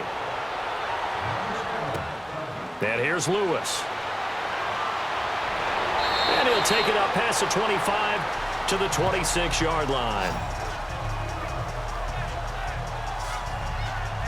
Drew Brees getting ready to go again on offense. He's been pretty solid, pretty consistent, just the 1 touchdown pass, but I think he's managed the game well, no? I would agree with you, and that's what you're looking for out of your field leader, making sure that you're playing well and not making any big mistakes. Oftentimes, that's how you're judged.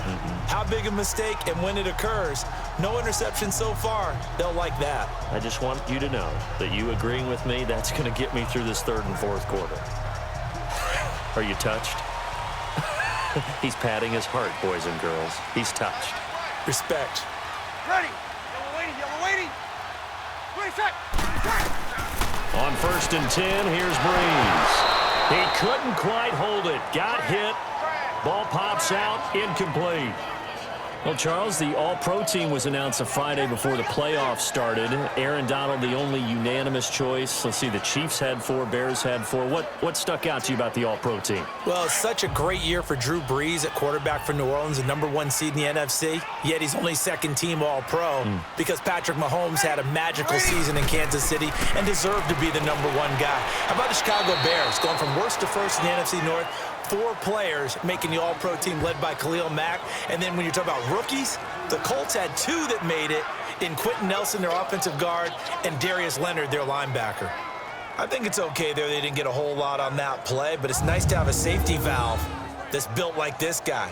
Big target, guy you can spot pretty easily. Put it on him when your other targets aren't open.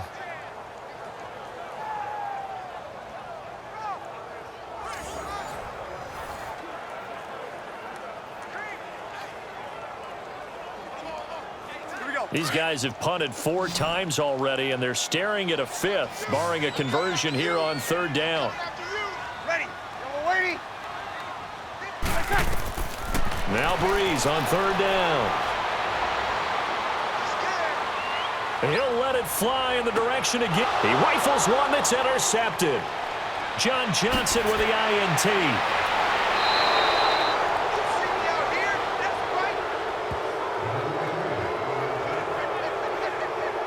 Brandon, this is a veteran quarterback back there. He should know better than to make a throw like this. This is definitely not his best ball, and I think he knew this was trouble the second it was leaving his hand.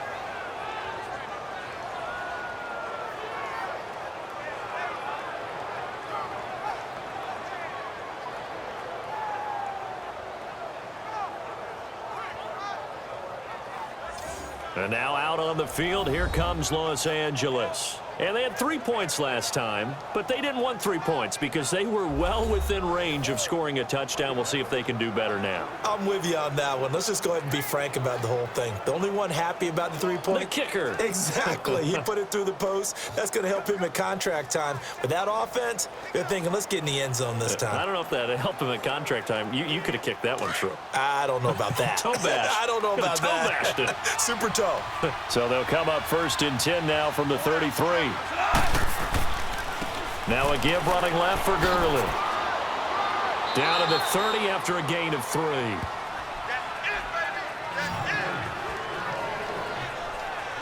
What's the old expression, 3 yards in a cloud of dust? In this case, it's dust-covered pellets. It's no longer that old grass that we used to play on, right, and chew it up.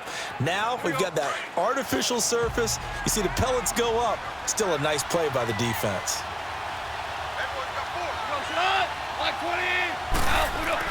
Here's Goff now on 2nd down. And a quick throw here, that's complete. And he'll be a couple yards shy of the red zone here at the 22-yard line. It goes as a gain of 8, and it moves the chains. Many different ways to create space, but on that play, he did it with that big, wide body of his. Didn't get a whole lot of yardage on the play, but it did what it was supposed to, pick up a 1st down.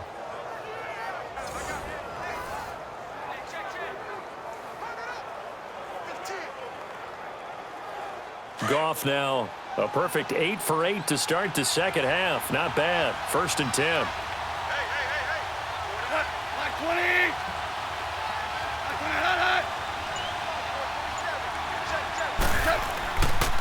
Now Gurley. 3 yards on the pickup there, and it'll be 2nd down. Let's give a lot of credit to the offensive line. They've been able to move the ball really well on the ground the entire game, and while that wasn't a huge one, that's okay. They'll take them in short, steady bursts.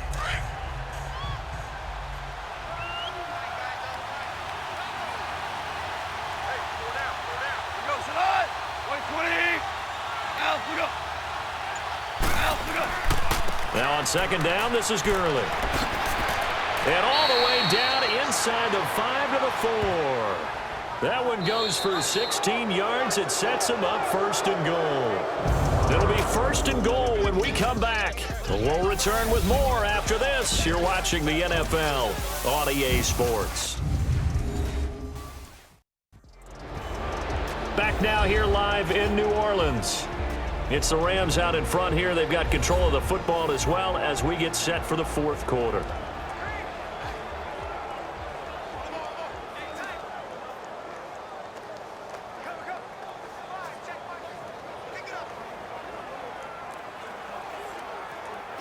So 1st and goal, 6 points here would go a long way toward wrapping this one up.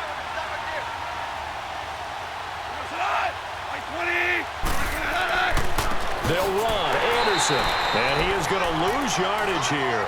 That's going to go as a loss of 2, and it'll be 2nd down. Wow, that play got shut down in a hurry. As soon as the snap came, you can see defensively they were just closing in. That was going nowhere. Yeah, you count on your offensive line to give you a little bit of space, a little bit of time so you can make a move. There was none there for him.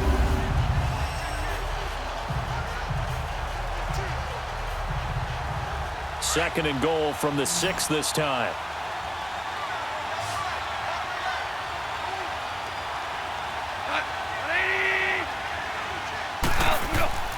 Here's Goff. And this is caught. He's got it. Touchdown, L.A. Tyler Higbee from 6 yards away. And the Rams add on to their lead. And he is a reliable target. They like to get him involved. They got him involved there for the score. And they should. He's a very good player. Remember, they can use him in certain positions, so many different spots, and he usually comes through for them.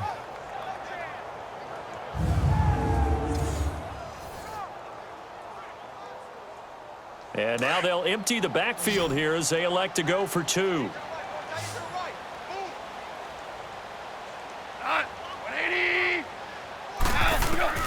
Out of the gun, Goff. And he is into the end zone to bump the lead up 2 more.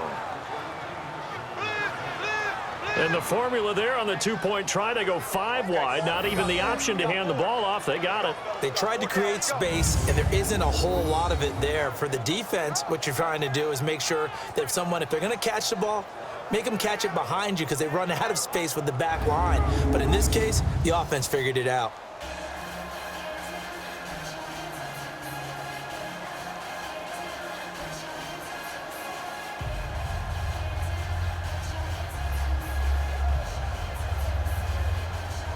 Zerline out now to kick this one away.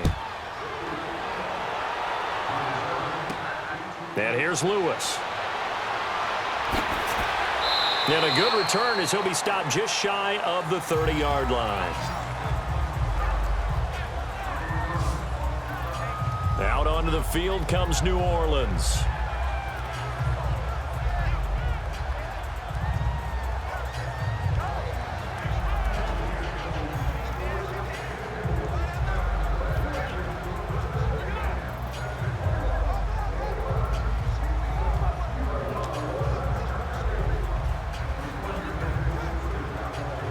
So Brees going to lead the Saints up here, 1st and 10, just shy of the 30. Ready? You waiting? They go back to the air here after the INT on the last drive. Throwing the out route incomplete. It's Smith. A gain of 6 there on 1st.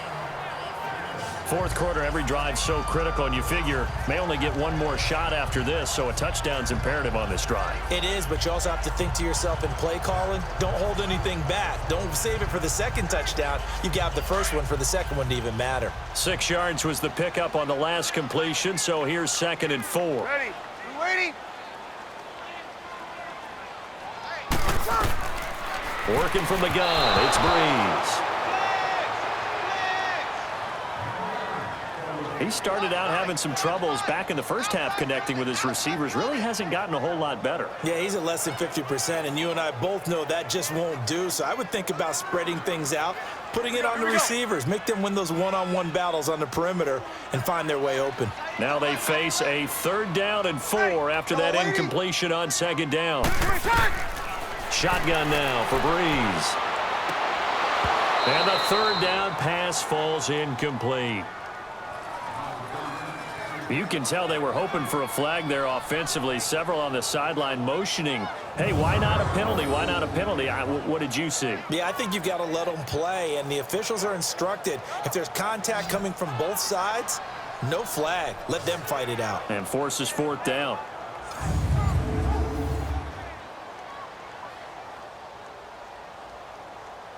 Here's Thomas Morstead now as he's on to punt for New Orleans. And he gets this away, and look at this. This is a good one. And this one hits at the 1, continues on into the end zone for a touchback. And now out on the field, here comes Los Angeles. And they're hoping to redo their efforts in the last drive when they got into the end zone. And just think of what it's like now on the sideline, because when you score a touchdown, you have to go over and look at the tablet and see what you did on the last drive. When you scored points, it's a whole lot better view than when you're trying to figure out how to fix things there.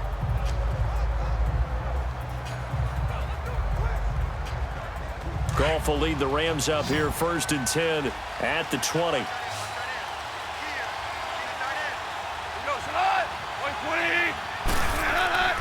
Goff. And it's a short one here, complete to his tight end. And down he'll go at the 25. 5 yards on the catch there, brings up 2nd down. Another nice pickup through the air, and I think a lot of people might expect them to run the ball in this situation, Brandon, but with this lead, they're electing to throw the football. Swings, slants, quick outs, things that they consider safe. Here's a 2nd and 5 now from the 25.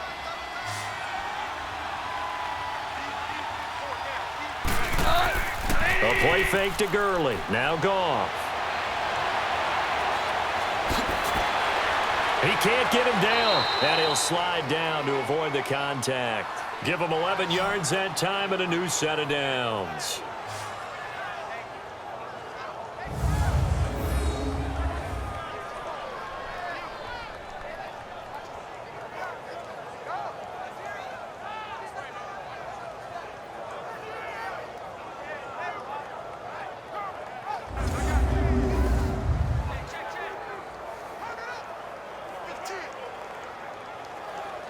So from the 36 now, 1st and 10.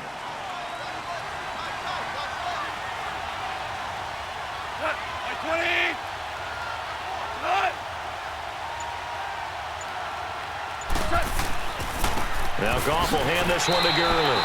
And for one of the few times here today, this run's not going to go anywhere. Officially no gain on the play, and it's 2nd down. But he was stopped on that play, but he's had plenty of carries all afternoon. Every now and then the defense is going to win one, but I don't think they'll shy away from handing it to him the rest of the game.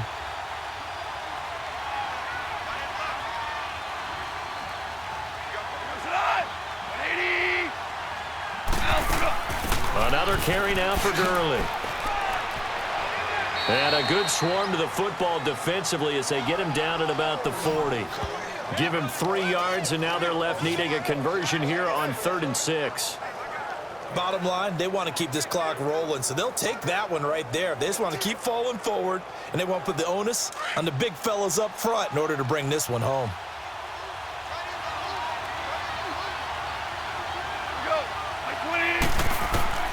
From the gun on 3rd down, Goff.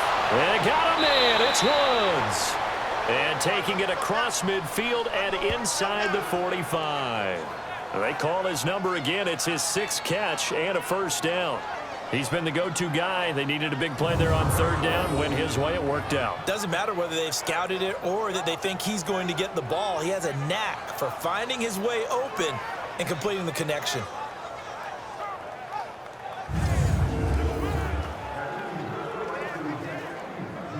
So 2 1st downs, and that moves the ball to the 42 now, 1st and 10.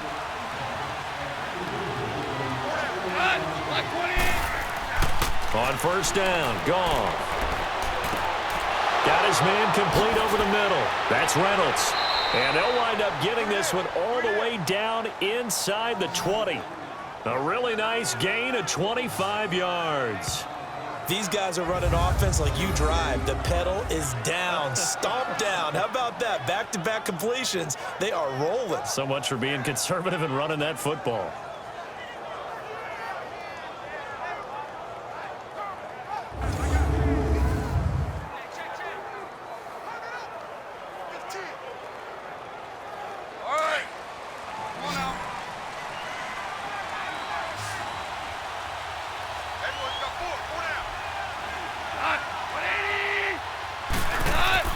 They go play action here on 1st down.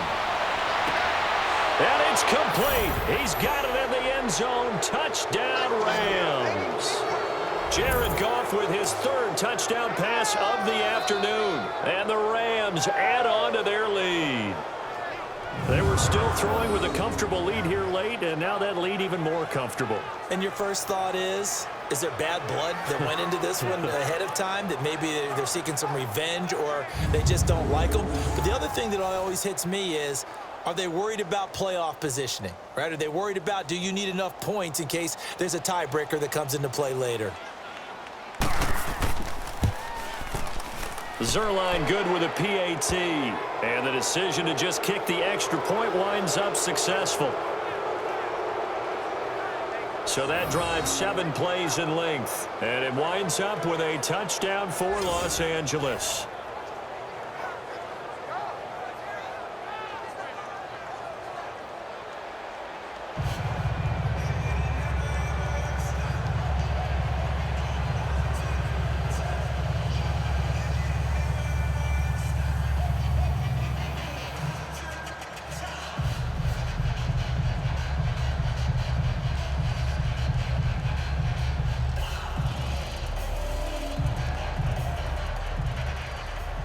Zuerlein out now to kick this one away. This is fielded a couple yards deep. And he'll wind up getting an extra couple yards here for his trouble as he'll bring this one out to the 27. Drew Brees getting ready to go again on offense. And the passing game, I mean, look at the numbers. It's fallen off. When a team is struggling, sometimes you look at the quarterback. When the quarterback starts to struggle, who goes over and picks him up? Yeah, that's always a big one, isn't it? Usually, there's a quarterback whisperer somewhere. And what I mean by that is whether it's an assistant coach, whether it's one of his best friends on the team, someone that can get in his ear, get with him and say, all right, my man, what do you need? What's going on here? So there's one person he can lean on. He's going to have to lean on that guy right now.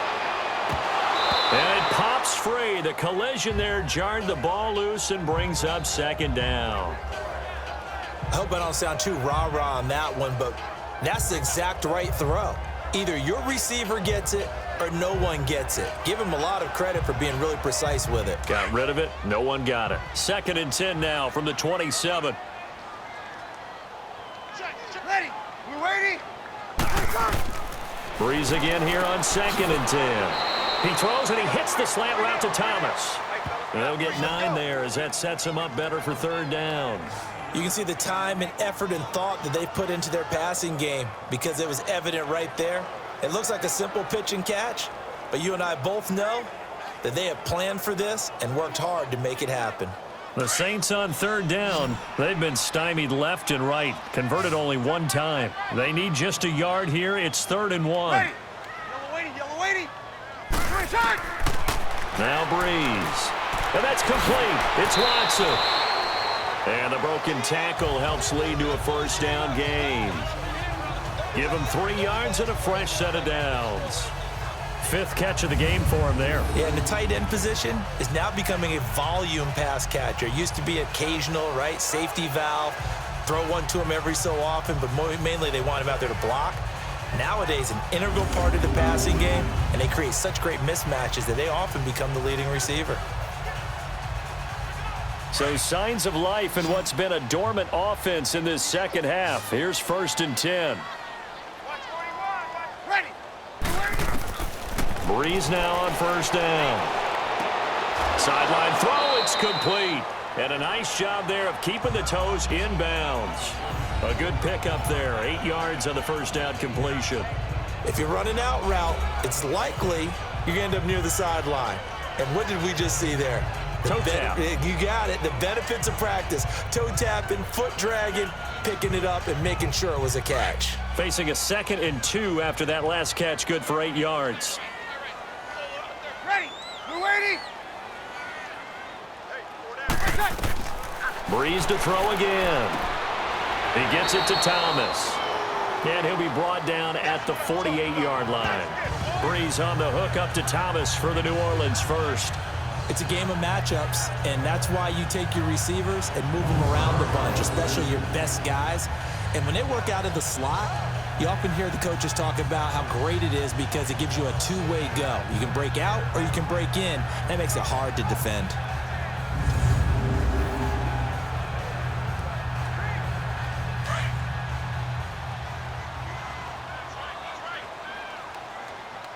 Ready.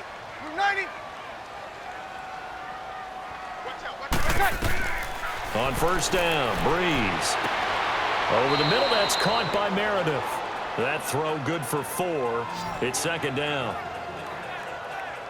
One thing I think that's safe to say defensively, the tackling's been really good. And because of that, it's been very, very hard for them to move the ball because you're not getting the benefits of run after catch. They're tackling them almost on the spot. That means you have to run extra plays, harder to move it. 4 yards on that last completion, so that sets up 2nd and 6. Ready. We're waiting. Clear shot. Again, it's Brees. Quick hitter here, it's complete. And he'll be brought down, it looks like right at the 40. 4 yards on the completion, and it sets up a 3rd down. I know many people like to throw to the tight end, maybe in a little flexed out position because he creates mismatches with his size. But slot receivers do the same thing with their quickness, their speed, and their route running savvy. Trying to keep the drive going here. This is play number 7 on 3rd and 2. Again, they'll throw with Breeze.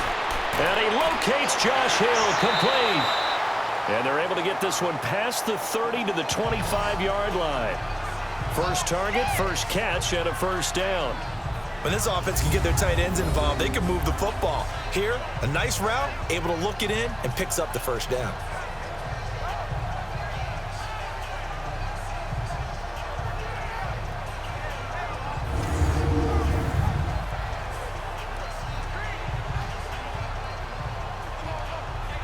So signs of life in what's been a dormant offense in this second half. Here's 1st and 10. Ready. Yellow waiting. Now flags will come in. And I think this is against the Saints up front. False start, offense.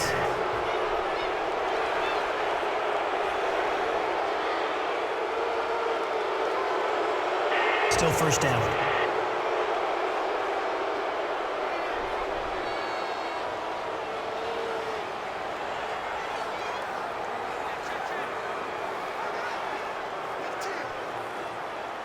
A false start backs him up 5, 1st and 15. Ready. Now Breeze again. And nearly picked off there, almost intercepted. Instead, 2nd down. I'm not even sure I know who this guy is out there playing right now. This is very unlike him, one of the most accurate guys in the league. Totally off his game right now. I don't know. I was going to ask you what you pin it on, but defensively, they've been pretty solid. Well, sometimes, you know, those defenders, they get into the receivers pretty well, and if they chip away at their timing, it's going to affect what you're doing throwing the ball as well. So they'll come up after the incompletion for 2nd down. Ready. We're waiting. Here's Breeze to throw. Throwing the out route, incomplete. That's Smith. And he'll be a couple yards shy of the red zone here at the 22-yard line. 8 yards on the completion, but now they face 3rd down. What I love about watching the passing game nowadays is that the one-dimensional receiver is really starting to leave the game. You've got to be able to do it all. Of course, you got to run fast. Of course, you got to catch the ball. But route running savvy and toughness, there's a premium for all of that now. Ready. Yellow waiting. From the gun on 3rd down, Breeze. Caught by the tight end, Watson. And he'll have the first down, getting this one to the 14-yard line. He's up to 87 yards receiving now, and it's a first down. Well, they've had a great, impressive drive going here, and that pickup ensures the drive continues. And not only do you continue the drive, which is demoralizing for the guys on the defensive side of the ball right now, but you make your own defense happy. They're able to get a little more rest over on the sidelines while this one continues downfield.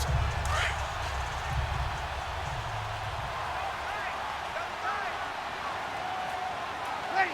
We're waiting. Now flags will come in. And I think this is against the Saints up front. False start, offense.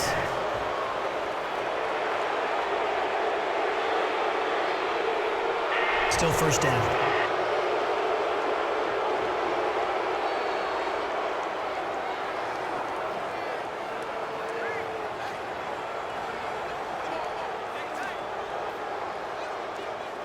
A false start backs him up 5, 1st and 15.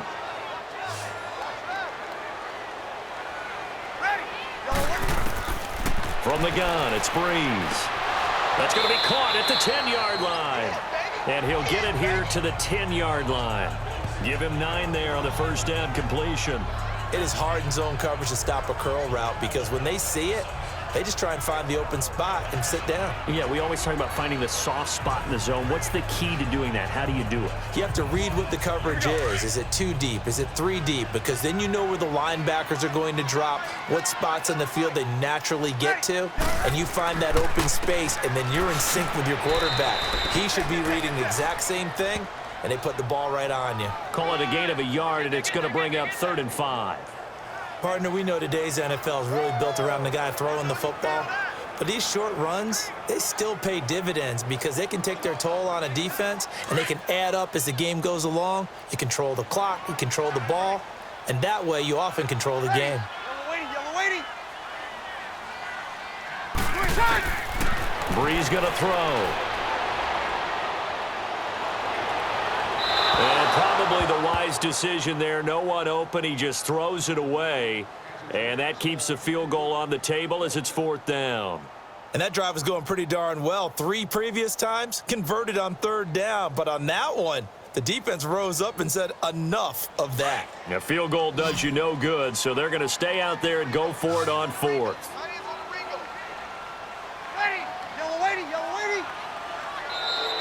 Now flags will come in. And I think this is against the Saints up front. False start, offense.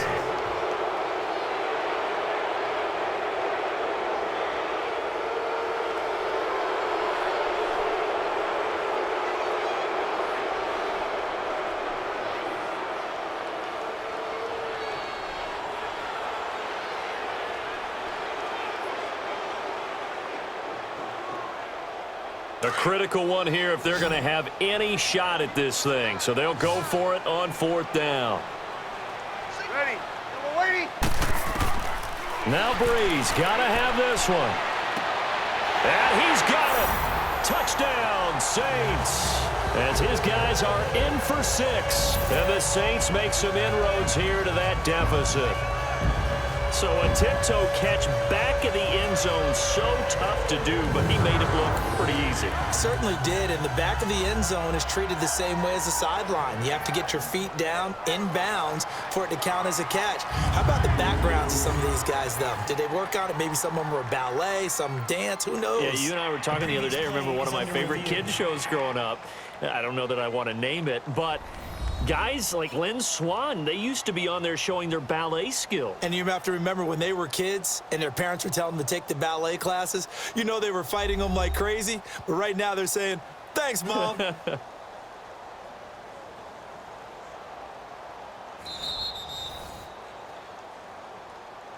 After review of the play, the ruling on the field stands. It took them an extra look, but they found out it is a touchdown indeed. The official says this one counts. Lutz will look to add the extra point.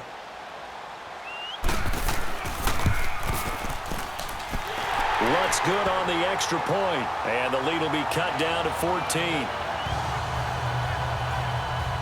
That drive, a long one, spanning 15 plays, and it ends with a touchdown for New Orleans.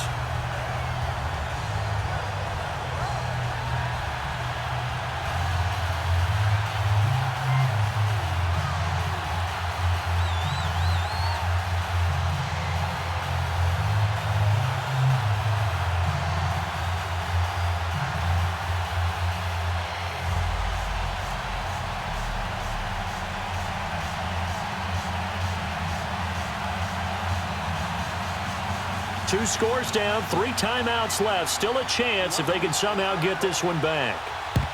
And the hands team for the Rams able to secure the football. Well, 4th quarter, they felt like they needed the football back. Unfortunately, they couldn't get it. And I know we brought analytics into the game, and someone has said here that the data says that when a team's expecting an onside kick, 80% of the time, the team expecting it, they do actually recover the ball, which is what we saw here. I just wonder if that number is much more of a anecdotal type of a number. Kind of like when the coaches tell us, well, when you score on special teams, 93% of the time you win the game. I'm still waiting to see that number is empirical.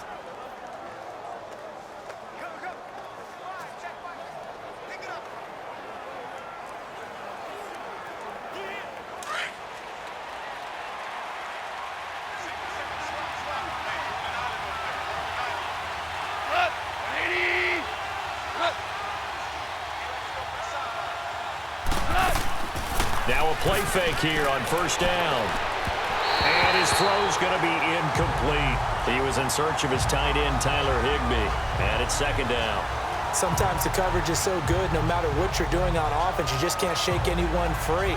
They try their best to find someone open, but they took away every passing alley, every angle, and shut the play down. So 2nd down, still 10 yards to go. Ball on the 43.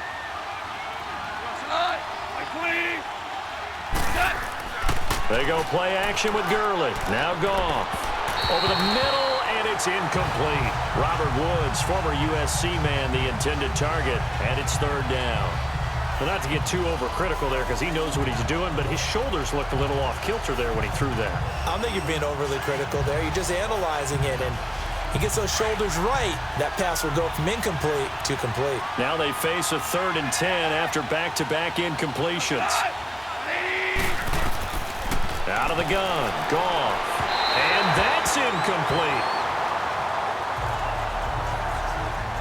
All right, that one fell incomplete there, but the best quarterbacks, they'll miss on 40% of their throws somewhere in that neighborhood, similar to a great hitter in baseball who's going to fail 7 out of 10 times and still have a great year. In this case, you want perfection, but way better that it hits the ground instead of going to an opposite color jersey.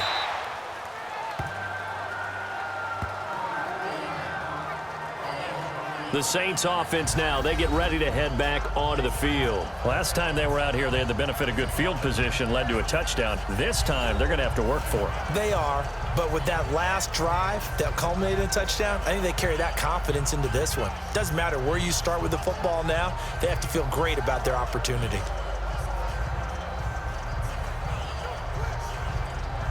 So Brees going to lead the Saints up here, 1st and 10 at their own 19-yard line.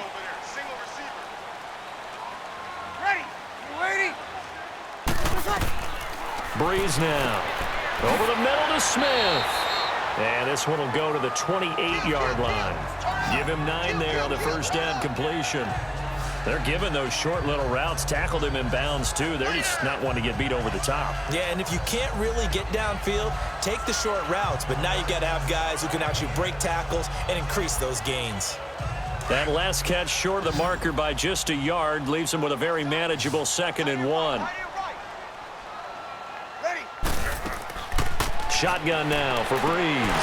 Caught on the left side by Ginn. And he'll get it up to the 33-yard line. Brees to another long-time vet, Ginn, for the New Orleans first.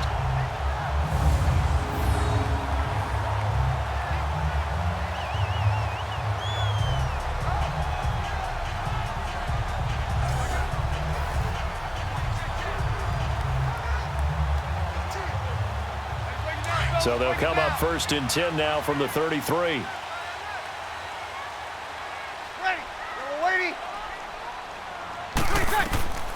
Brees now on 1st down.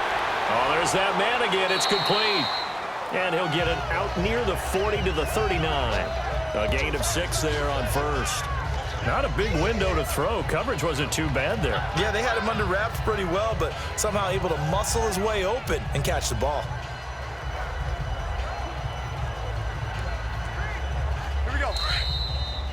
Time for a break. We'll come back to wrap this one up after this.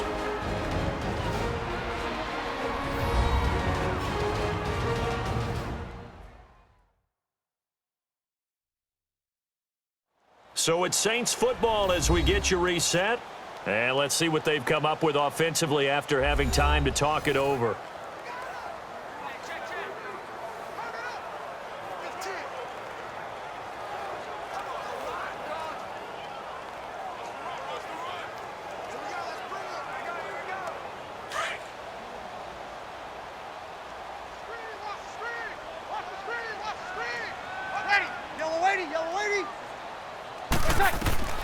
On 2nd down, here's Brees. Finds his man, Watson, over the middle. And getting this just shy of midfield, they'll spot it at the 49. It's a 10-yard pickup, and it moves the chains. Throwing on 1st down is Brees. And this is incomplete. Certainly looked like maybe his 3rd or his 4th read on his progression. Just trying to find his outlet man that time. Ends up leading him just a bit too much.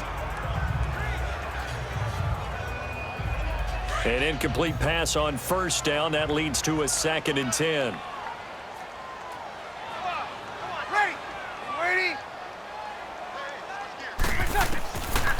Working from the gun, it's Brees.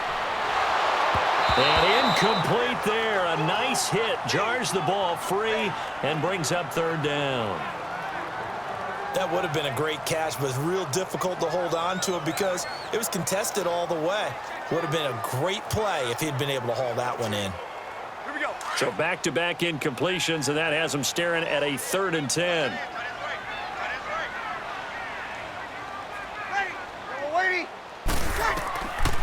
Now Breeze. Catch here, left side, Thomas. And they'll get him down as he's inside the 40. Pass interference. Defense. So even with the pass penalty is interference, declined. it's a completed pass. They'll go ahead and just take the play instead. How about the effort? Making the catch despite the pass interference. Nothing else to be gained on the play. No need to take the penalty. The play stands. So here's a 1st and 10 at the 38.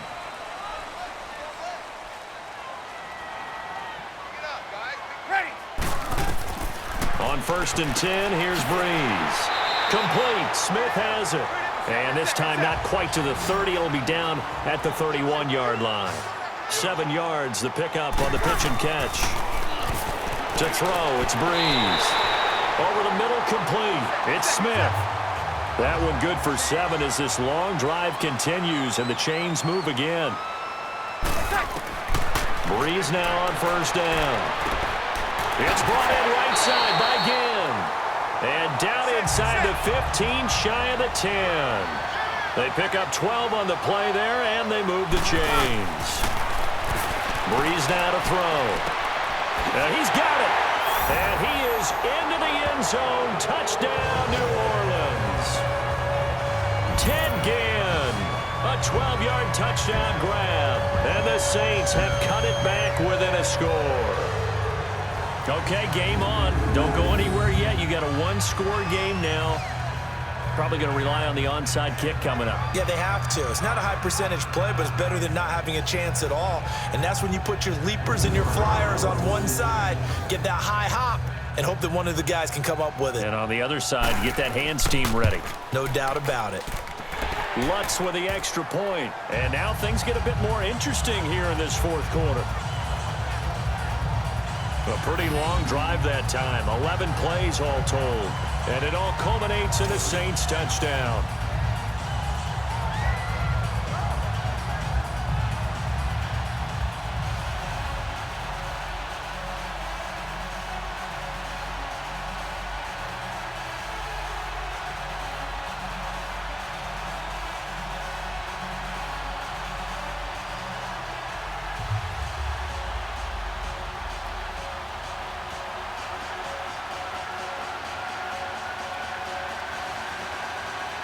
So a little under 50 seconds to go. Plenty of time if they can get this onside kick. And the Rams have got it. And that should just about seal this one. And that's why you have your hands team out there on the field. Those are the best guys ready to make that play. And let's face it, it was executed well. It wasn't a bad kick. It wasn't anything like that. Just that the normal outcome actually came to play. Analytics will tell you it's a very low possibility of getting the ball for the team kicking it in an onside kick situation. You're all about the numbers, aren't you? All about the numbers, baby. It's a new game now. They don't lie.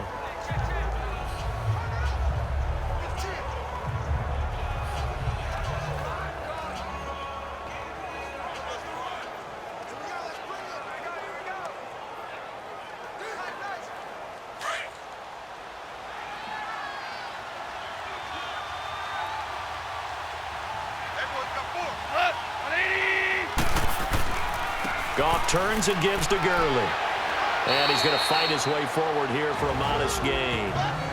And now the Saints are going to take a timeout on defense, as they'll stop it with just over 40 seconds to go in the game.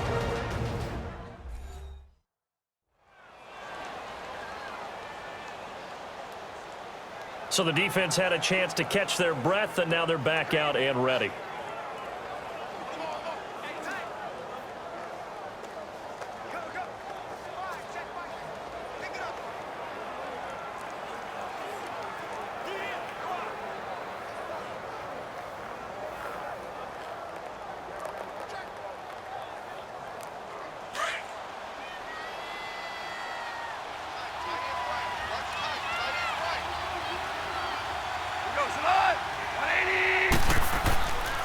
Again they run with Gurley. And he is met at the line of scrimmage, and he goes down right there. And the Saints signal for another timeout as they stop it here with just under 40 seconds to go in the game.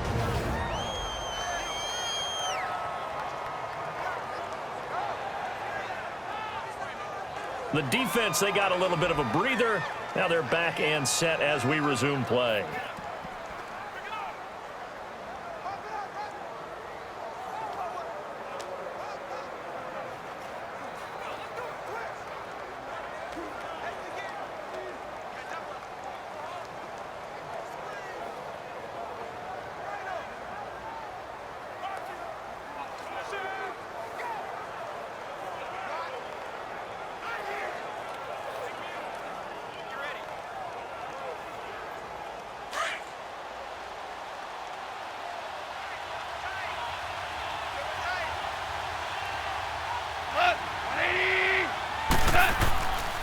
On third down, they'll run it with Gurley.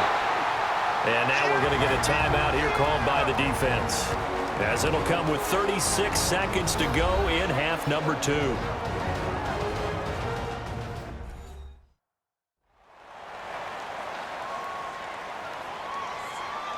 And now following that timeout, the defense back out onto the field.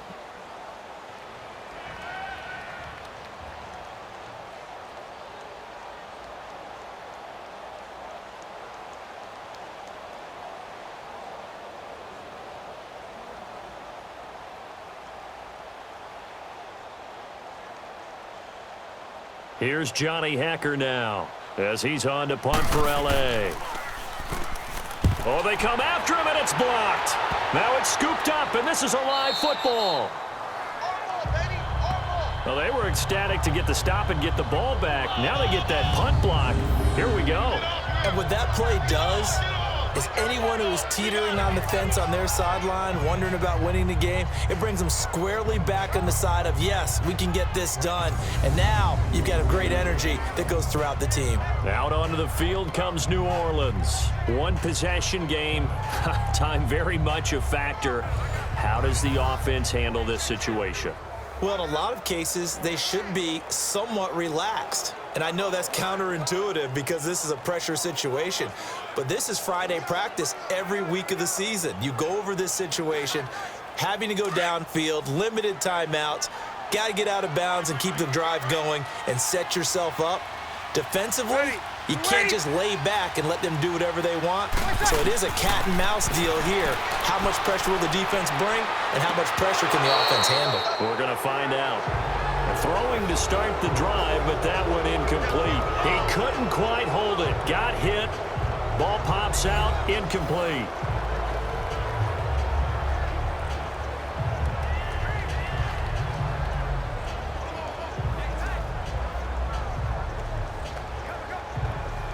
So second down, still 10 yards to go. Ball on the 43.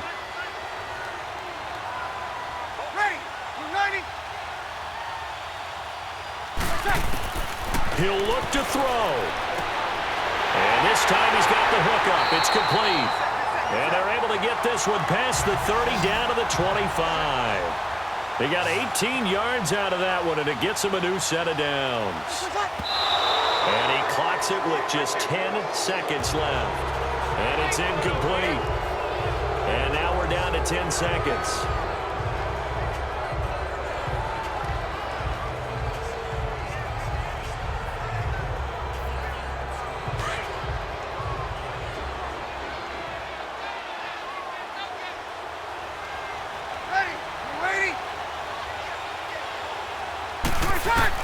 Back to throw. Now a desperation throw deep downfield. And he can't hang on. That's definitely going to be one he wishes he had back. Incomplete in the end zone. And now time for one final play that has to be obviously in the end zone. Can't wait to see what they call, but you want to get it to your best player. Sometimes you have to do it by formation. Move everyone to one side, and maybe he gets a one-on-one isolated on the backside. One final try here for Breeze. And this is incomplete. So no miracles here on the final play. And this ball game is over. But Charles, a one-score game. Down to the end, we went. They had one final play in that one-score game. We all knew what was coming, the Hail Mary. They just couldn't get it done. Wasn't exactly complicated, was it? We all knew, as you said, and go long and see if we can find someone open. They didn't get it done. Someone's happy. Someone is not.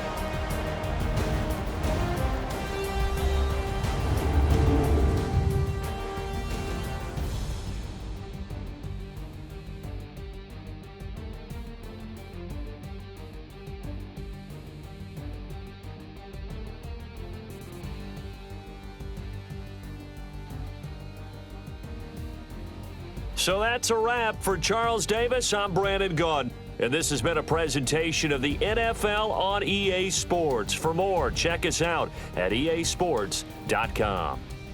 Till next time, we say so long from the Bayou.